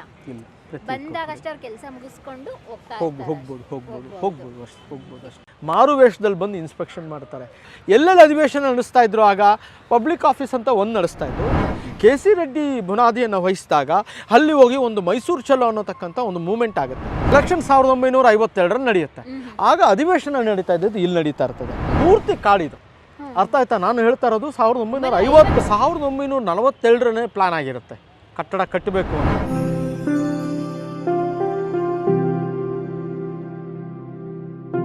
ಬೆಂಗಳೂರಿಗೆ ಆಗಿನ ಕೆಂಗಲ್ ಹನುಮಂತಯ್ಯವರು KPCC ಪ್ರೆಸಿಡೆಂಟ್ ಆಗಿರ್ತಾರೆ. ಒಂದು ಡೆಲಿಗೇಷನ್ ಬರ್ತದೆ, USSR ಡೆಲಿಗೇಷನ್ ಬರ್ತದೆ. ಆ ಡೆಲಿಗೇಷನ್ನು ಬೆಂಗಳೂರಿನ ಸುತ್ತು ನೋಡಲಿಕ್ಕೆ ಆ ಡೆಲಿಗೇಷನ್ ಬರ್ತದೆ. ಆ ಬೆಂಗಳೂರು ಸುತ್ತು ನೋಡ್ಬೇಕಂತಂದ್ರೆ ಅಲ್ಲಿರತಕ್ಕಂಥ ಮಹಿಳೆ, ರಷ್ಯನ್ ಮಹಿಳೆ ಸ್ಲವಾತ್ಸ್ಕಿ ಅಂತ ಹೇಳಿ ಆಕೆ ಹೆಸರು. ಅವಳು ಏನು ಮಾಡ್ತಾಳೆ ಅಂತಂದರೆ, ಸರ್ ನೀವು ಬರೇ ಬೆಂಗಳೂರಲ್ಲಿ ಯುರೋಪಿಯನ್ ಸ್ಟೈಲ್ ಬಿಲ್ಡಿಂಗ್ಗಳೇ ನೋಡಿಸ್ತಾ ಇದ್ದೀರಾ, ನಿಮ್ಮದೇ ಆದ ಸ್ವಂತ ಕಟ್ಟಡ ಇಲ್ವಾ ಅಂತ ಪ್ರಶ್ನೆ ಕೇಳಿಬಿಡ್ತಾರೆ. ಅಂದರೆ ಯುರೋಪಿಯನ್ ಸ್ಟೈಲ್ ಅಂದರೆ ಚರ್ಚ್? ಹೌದು, ಬರೇ ಆವಾಗಿನ ಕಾಲಕ್ಕೆ ಕಂಟೋನ್ಮೆಂಟ್ ಏರಿಯಾ ಬಂದು ಯುರೋಪಿಯನ್ ಸ್ಟೈಲ್ ಬಿಲ್ಡಿಂಗ್ಗಳೇ ಇದ್ದಿದ್ದು, ಪುಕ್ಕ ಮನೆಗಳೇ ಇದ್ದಿದ್ದು, ಆಮೇಲೆ ಯುರೋಪಿಯನ್ ಸ್ಟೈಲ್ ಬಿಲ್ಡಿಂಗ್ಗಳೇ ಇದ್ದಿದ್ದು. ಆಗ ಈ ಮಹಿಳೆ ಏನು ಮಾಡ್ತಾಳೆ, ಸರ್ ಏನು ಸರ್ ಬೆಂಗಳೂರಲ್ಲಿ ಬರೇ ಇದೆ, ನಿಮ್ಮದೇ ಆದ ಸ್ವಂತ ಕಟ್ಟಡ ಇಲ್ವಾ ಅಂತ ಪ್ರಶ್ನೆ ಕೇಳ್ತಾಳೆ. ಯಾರಿಗೆ? ಮುಖ್ಯಮಂತ್ರಿ ಆಗಿರಲ್ಲ, ಕರೆಕ್ಟ್, KPCC ಪ್ರೆಸಿಡೆಂಟ್ ಆಗಿರ್ತಾರೆ. ಆಗ ಅದು ಬಹಳ ಪ್ರಭಾವ ಆಗುತ್ತೆ. ಆಗ ಇದು ಒಂದು ಕಾರಣ. ಎರಡನೇದು ಕ್ಯಾಪಿಟಲ್ ಶಿಫ್ಟ್ ಆಗುತ್ತೆ. ಅಂದರೆ ಕ್ಯಾಪಿಟಲ್ ಅಂತಂದರೆ ರಾಜಧಾನಿ ಮೈಸೂರಿಂದ ಇಲ್ಲಿಗೆ ಬೆಂಗಳೂರಿಗೆ ಶಿಫ್ಟ್ ಆಗುತ್ತೆ. ಕಾರಣ ಏನಂತಂದರೆ ರಾಜಸತ್ವ ಹೋಗಿ ಪ್ರಜಾಸತ್ವ ಬರ್ತದೆ. ಈ ಪ್ರಜಾಸತ್ವ ಬಂದಾಗ ಅಧಿವೇಶನ ನಡೆಸಬೇಕು ಅನ್ನೋತಕ್ಕಂಥ ಒಂದು ಪರಿಕಲ್ಪನೆ ಆಗುತ್ತೆ. ಅಧಿವೇಶನ ಇಲ್ಲಿ ನಡೆಸಬೇಕು. ಎಲ್ಲೆಲ್ಲಿ ಅಧಿವೇಶನ ನಡೆಸ್ತಾ ಇದ್ರು ಆಗ ಪಬ್ಲಿಕ್ ಆಫೀಸ್ ಅಂತ ಒಂದು ನಡೆಸ್ತಾ ಇದ್ರು. ಪುಟ್ಟಣಚೆಟ್ಟಿ ಹಾಲಲ್ಲಿ ಅಧಿವೇಶನ, ಜಂಟಿ ಅಧಿವೇಶನ ನಡೆಸ್ತಾ ಇದ್ರು. ಇಲ್ಲಿ ನೃಪತುಂಗ ರೋಡಲ್ಲಿ ಒಂದು ಬರ್ತದೆ ಬಿಲ್ಡಿಂಗು, ಅಲ್ಲಿ ನಡೀತಾ ಇತ್ತು. ಪುಟ್ಟಣಚೆಟ್ಟಿ ಹಾಲಲ್ಲೇ ನಡೀತಾ ಇತ್ತು. ಅದ್ರ ಜೊತೆಗೆ ನನ್ನ ಎದುರುಗಡೆ ಇರೋತಕ್ಕಂಥ ಅಠಾರ ಕಚೇರಿ, ಹೈಕೋರ್ಟ್ ಅಠಾರ ಕಚೇರಿ ಅಂತ ಹೇಳ್ತದೆ. ಬಹುಶಃ ಅಠಾರ ಕಚೇರಿ ಅಂತಂದರೆ ಏನು ಅಂತಂದರೆ, ಈ 18 ಕಚೇರಿಗಳಿರೋದಕ್ಕೆ ಅಠಾರ ಕಚೇರಿ ಅಂತ ಹೇಳ್ತೀವಿ. ಆಗಿನ ಚಿಕ್ಕ ಒಡೆಯರು ಏನು ಮೈಸೂರಿನ ಅರಸರು ನಮ್ಮ ಒಂದು ಏನು ಗವರ್ನೆನ್ಸ್ ಮಾಡಲಿಕ್ಕೆ, ಗವರ್ನೆನ್ಸ್ಗೆ ಏನು ಹೇಳ್ತೀವಿ ಕನ್ನಡದಲ್ಲಿ, ಆಡಳಿತ ಮಾಡಲಿಕ್ಕೆ, ಆಡಳಿತ ಒಂದು ಸುಧಾರಣೆ ತರಲಿಕ್ಕೆ 18 ಕಚೇರಿಗಳಂತಂದು ಅದಕ್ಕೆ ಅಠಾರ ಕಚೇರಿ ಅಂತ ಹೇಳಿ ಅದರ ಹೆಸರಿಡ್ತಾರೆ. ಅದು ಮೊದಲು ನಡೀತಾ ಇದ್ದಿದ್ದು ಈ ಹೈಕೋರ್ಟ್ ಬಿಲ್ಡಿಂಗಲ್ಲಿ. ಈ ಹೈಕೋರ್ಟ್ ಬಿಲ್ಡಿಂಗಲ್ಲಿ ನಡೀತಾ ಇದ್ದಿದ್ದು. ಇಲ್ಲಿ ಅಧಿವೇಶನಕ್ಕೆ ಸ್ಥಳ ಸಿಗುತ್ತೆ. ಅಂದರೆ ಅರಸೊತ್ತಿಗೆ ಹೋದ್ಮೇಲೆ ರಾಜಸತ್ವ ಬಂದ ಮೇಲೆ ಅಧಿವೇಶನ ನಡೆಯತಕ್ಕಂಥ ಕೆಲಸ ಇಲ್ಲ ಆಗುತ್ತೆ. ಫಸ್ಟ್ ಅಧಿವೇಶನ ಯಾವ ವರ್ಷದಲ್ಲಿ ನಡೆಯುತ್ತೆ? ಅಲ್ಲಿ ಅದು 1951ರಲ್ಲೇ ಶುರುವಾಗುತ್ತಿದೆ. ಯಾಕೆಂದ್ರೆ 52ರಿಂದ ಎಲೆಕ್ಷನ್ ಹೌದು, ಎಲೆಕ್ಷನ್ ಸ್ಟಾರ್ಟ್ ಆಗುತ್ತೆ. ಅದಕ್ಕೆ ಮುಂಚಿತವಾಗಿ ಇಂಟ್ರಿಮ್ ಸರ್ಕಾರ ಅಂತ ಹೇಳ್ತೀವಿ. ಇಂಟ್ರಿಮ್ ಸರ್ಕಾರದಲ್ಲಿ ಆಗ ಬಹಳ ಆವತ್ತಿನ ಮೈಸೂರು ಚಲೋ ಆದಮೇಲೆ ಪ್ರಜಾಪ್ರಭುತ್ವದ ನಮಗೆ ಸರ್ಕಾರ ಬೇಕು, ರೆಸ್ಪಾನ್ಸಿಬಲ್ ಗೌರ್ಮೆಂಟ್ ಬೇಕು, ಜವಾಬ್ದಾರಿ ಸರ್ಕಾರ ಬೇಕು ಅಂತ ಒಂದು ದೊಡ್ಡ ಆಂದೋಲನ ನಡೆಯುತ್ತೆ. ಆ ಆಂದೋಲನದ ಮುಖ್ಯಸ್ಥ ಕೆ ಸಿ ರೆಡ್ಡಿ ಆಗಿರ್ತಾರೆ. ಕೆ ಸಿ ರೆಡ್ಡಿ ಮತ್ತು ಕೆಂಗಲ್ ಹನುಮಂತಯ್ಯವರು ಕೂಡ ಆಗಿರ್ತಾರೆ. ಕೆ ಸಿ ರೆಡ್ಡಿ ಬುನಾದಿಯನ್ನು ವಹಿಸಿದಾಗ ಅಲ್ಲಿ ಹೋಗಿ ಒಂದು ಮೈಸೂರು ಚಲೋ ಅನ್ನೋತಕ್ಕಂಥ ಒಂದು ಮೂಮೆಂಟ್ ಆಗುತ್ತೆ. ಮೈಸೂರು ಚಳುವಳಿ ಅನ್ನೋತಕ್ಕಂಥ ಒಂದು ಮೂಮೆಂಟ್ ಆಗುತ್ತೆ. ಮೈಸೂರು ಪ್ಯಾಲೇಸ್ ಹೋಗಿ ಅಲ್ಲಿ ಹೋಗಿ ಸೀಸ್ ಮಾಡಿ ಒಂದು ದೊಡ್ಡ ಚಳುವಳಿಯಾಗಿ ಆವಾಗ ರಾಜ ಏನು ಮಾಡ್ತಾರೆ, ಅರಸೊತ್ತಿಗೆ ಹೋಗಬೇಕು, ಪ್ರಜಾಸತ್ವ ಕೊಡಬೇಕು ಅಂತೇಳಿ ಮೈಸೂರು ಪ್ಯಾಲೇಸ್ ಇಲ್ಲಿ ಈ ಮೈಸೂರು ಚಲೋ ಮೂಮೆಂಟ್ ಆಗುತ್ತಲ್ಲ, ಹೋಗಿ ಅಲ್ಲಿ ಮುತ್ತಿಗೆ ಹಾಕ್ತಾರೆ. ಮುತ್ತಿಗೆ ಆದಾಗ ರಾಜನಿಗೆ ಎಲ್ಲೋ ಒಂದು ಕಡೆ ಇಡೀ ದೇಶನೇ ಆ ಚಳುವಳಿಯಲ್ಲಿ ಮುಳುಗೋಗಿರ್ತದೆ. ಅರ್ಥ ಆಯ್ತಾ ನಿಮಗೆ? ಆವಾಗ ರಾಜನಿಗೆ ಏನು ಹೇಳ್ತಾನೆ, ನಾವು ಜನಕ್ಕೆ ನಾವು ಕೊಡಬೇಕು, ನಮ್ಮ ಜವಾಬ್ದಾರಿ, ರಾಜಸತ್ವ ಹೋಗಬೇಕು, ಪ್ರಜಾಸತ್ವ ಬರಬೇಕು ಅಂತ ಹೇಳಿ ಇಲ್ಲಿರೋ ಯುವ ತಂಡ ಅಂತ ಹೇಳಿದ್ರೆ ಚಳುವಳಿಯಲ್ಲಿ ನಡೆಸಿರೋರು ಹೋಗಿ ಮುಖ್ಯ ಕೆ ಸಿ ರೆಡ್ಡಿ. ಹೌದು, ಕೆ ಸಿ ರೆಡ್ಡಿ ಮತ್ತು ಕೆಂಗಲ್ ಹನುಮಂತಯ್ಯವರು ಆವತ್ತಿನ ಕಾಲಘಟ್ಟಕ್ಕೆ ಅದು ಹಾಗಿರುತ್ತೆ. ಹಾಗೇನಾಗುತ್ತೆ, ಇನ್ನೇನು ಅಧಿವೇಶನ ಇಲ್ಲಿ ಬರಬೇಕು, ಅಧಿವೇಶನ ನಡೆಸಬೇಕು ಅಂತೇಳಿ ಅಧಿವೇಶನ ಇಲ್ಲಿ ನಡೆಯುತ್ತೆ. ಅಂದರೆ ಇಲ್ಲಿ ಹೈಕೋರ್ಟಲ್ಲಿ ನಡೆಯುತ್ತೆ. ಅಂದರೆ 1950 ಆವಾಗ ಇಂಟರಿಮ್ ಸರ್ಕಾರ ಇರ್ತದೆ. ಇಂಟರಿಮ್ ಸರ್ಕಾರ ಅಂತಂದಾಗ ಅಲ್ಲಿ ಕೆ ಸಿ ರೆಡ್ಡಿ ಅವರು ಮುಖ್ಯಮಂತ್ರಿಗಳಾಗಿರ್ತಾರೆ. ಮೊದಲನೇ ಮುಖ್ಯಮಂತ್ರಿಗಳಾಗಿರ್ತಾರೆ. ಈ ಮೊದಲ ಮುಖ್ಯಮಂತ್ರಿಗಳಾದಾಗ ಇಲ್ಲಿ ಶಾಸಕರು ಏನು ಮಾಡ್ತಾರೆ ಅಂತಂದರೆ, ಇಂಟರಪ್ಟ್ ಮಾಡ್ತೀನಿ, ಮೊದಲ ಮುಖ್ಯಮಂತ್ರಿ ಆಗ್ತಾರಲ್ಲ, ಯಾವ ರೀತಿ ಸೆಲೆಕ್ಷನ್ ಆಗುತ್ತೆ? ಸೆಲೆಕ್ಷನ್ ಆಗೋದಿಲ್ಲ. ಅಲ್ಲಿ ಅಲ್ಲಿ ಈ ಅರಸೊತ್ತಿಗೆ ಹೋದ್ಮೇಲೆ, ಪ್ರಜಾಸತ್ವ ಬಂದಮೇಲೆ ಅಲ್ಲಿ ಅವ್ರ ಹೆಸರುಗಳು ಬರ್ತದೆ. ಯಾರಿದು ಪ್ರಬಲವಾಗಿ ನಡೆಸತಕ್ಕಂಥ ಶಕ್ತಿ ಸಾಮರ್ಥ್ಯ ಇರತಕ್ಕಂಥ ಅವ್ರ ಹೆಸರು ಆಗಿನ ಕಾಲಘಟ್ಟದಲ್ಲಿ ಕೆಂಗಲ್ ಹನುಮಂತಯ್ಯ ಇದ್ರೂ ಕೂಡ ಕೆ ಸಿ ರೆಡ್ಡಿ ಅವರ ಹೆಸರು ಬರ್ತದೆ. ಅಲ್ಲಿ ಆ ಗುಂಪಲ್ಲಿ ಇರ್ತಾರಲ್ಲ, ಸೆಲೆಕ್ಷನ್ ಮಾಡೋದಕ್ಕೆ ಯಾರು ಆಯ್ಕೆ ಮಾಡತಕ್ಕಂಥದ್ದು ಕಾಂಗ್ರೆಸ್ಸಿನ ಆಯ್ಕೆ ಮಾಡ್ತಾರೆ. ಅಲ್ಲಿರತಕ್ಕಂಥ ಲೀಡರ್ಶಿಪ್ ಆಯ್ಕೆ ಮಾಡ್ತಾರೆ. ಇವರನ್ನ ನಾಮನಿರ್ದೇಶನ ಸೋಷಿಯಲ್ ಜಸ್ಟಿಸ್ ಪಾರ್ಟಿ ಅಂದರೆ ಇರ್ತಾರೆ ಇವರು, ಕೆ ಸಿ ರೆಡ್ಡಿ ಅವರು ಕಾಂಗ್ರೆಸ್ಗೆ ಸೇರ್ತಾರೆ. ಮೈಸೂರು ಚಳವಳಿ ಮುಂಭಾಗ ಅವರು ಮುಂದಾಳತ್ವ ವಹಿಸಿರ್ತಾರೆ. ಮೈಸೂರು ಚಳವಳಿ ಯಶಸ್ವಿ ಆದಾಗ, ರಾಜಸತ್ವ ಹೋದಾಗ, ಪ್ರಜಾಸತ್ವ ಬಂದಾಗ ಅದಕ್ಕೆ ಬುನಾದಿ ಈತನೇ ಕಾರಣ ಅಂತೇಳಿ ಈತನಿಗೆ ಮುಖ್ಯಮಂತ್ರಿ ಪದವಿ ಆವತ್ತಿನ ರಾಜರಾಗಿರತಕ್ಕಂಥ ಕೊನೆಯ 25ನೇ ರಾಜರಾಗಿರತಕ್ಕಂಥ ಕೃಷ್ಣರಾಜ ಒಡೆಯರವರು, ಆವಾಗಿನ ರಾಜರು, ಅವರಿಗೆ ಪ್ರಮಾಣ ವಚನ ಬೋಧನೆ ಮಾಡ್ತಾರೆ. ಆಗ ಬೋಧನೆ ಮಾಡ್ತಾರೆ. ಅದು ಪ್ರಜಾಸತ್ವ ಬರ್ತದೆ. ಆವಾಗ ಅದು ಇಂಟ್ರಿಮ್ ಇರ್ತದೆ. ಎಲೆಕ್ಷನ್ 1952ರಲ್ಲಿ ನಡೆಯುತ್ತೆ. ಆಗ ಅಧಿವೇಶನ ನಡೀತಾ ಇದ್ದದ್ದು ಇಲ್ಲಿ ನಡೀತಾ ಇರ್ತದೆ. ಅಲ್ಲಿ ಲೈಬ್ರರಿ ಬಿಲ್ಡಿಂಗ್ ಅಲ್ಲಿ ಅಧಿವೇಶನ ನಡೀತಾ ಇರ್ತದೆ. ಜಂಟಿ ಕೋರ್ಟ್ ಹಾಲಲ್ಲಿ ಲೈಬ್ರರಿ ಬಿಲ್ಡಿಂಗ್ ಅಲ್ಲಿ ಅಧಿವೇಶನ ನಡೆಯುತ್ತೆ. ಆಗ ಅಲ್ಲಿ ಸುಮಾರು 200-240 ಜನ ಆವಾಗಿನ ಕಾಲಕ್ಕಿದ್ರು. ಆಗ ಅಲ್ಲಿ ಸಮಯ ಅಲ್ಲಿ ತುಂಬ ಕಷ್ಟ ಆಗ್ತಾ ಇತ್ತು. ಗಿಜಿಗೆ ಅಂತ ಇರ್ತದ್ದು, ಸರಿಯಾದ ಸ್ಥಳ ಅವಕಾಶ ಇರಲಿಲ್ಲ. ಕೆಲವು ಶಾಸಕರು ಏನು ಮಾಡಿದ್ರು, ನಮಗೆ ಒಂದು ಪರ್ಮನೆಂಟ್ ಆಗಿರತಕ್ಕಂಥ ಸ್ಥಳ ಬೇಕು ಅಂತ ಒಂದು ಆಲೋಚನೆ ಬರ್ತದೆ. ಆಗ ಕೆ ಸಿ ರೆಡ್ಡಿ ಅವರು ಒಂದು ಪರ್ಮನೆಂಟ್ ಆಗಿರತಕ್ಕಂಥ ಸ್ಥಳ ಅಂದರೆ ವಿಧಾನಸೌಧದ ಎದುರುಗಡೆ ಆಗಿನ ಕುರುಂಬಿಗಲ್ ಏನು ಹೇಳ್ತೀವಿ, ನಮ್ಮ ಲಾಲ್ಬಾಗಿನ ಡೈರೆಕ್ಟರ್ ಆಗಿರ್ತಾರೆ, ಡೀನ್ ಆಗಿರ್ತಾರೆ, ಅವ್ರನ್ನ ಕರೆಸಿ ಜಾಗವನ್ನು ಆಯ್ಕೆ ಮಾಡಿಸ್ತಾರೆ. ಈ ಜಾಗವನ್ನು ಆಯ್ಕೆ ಮಾಡ್ತಾರೆ. ಹೌದು, ಖಾಲಿ ಇತ್ತು. ಇದು ಕಾಡಾಗಿತ್ತು, ಪೂರ್ತಿ ಕಾಡಿದು. ಅರ್ಥ ಆಯ್ತಾ? ನಾನು ಹೇಳ್ತಾ ಇರೋದು 1960 ಪೂರ್ತಿ ಕಾಡಾಗಿತ್ತು. ಇಲ್ಲಿ ಮುನೇಶ್ವರನ ದೇವಸ್ಥಾನ ಇತ್ತು.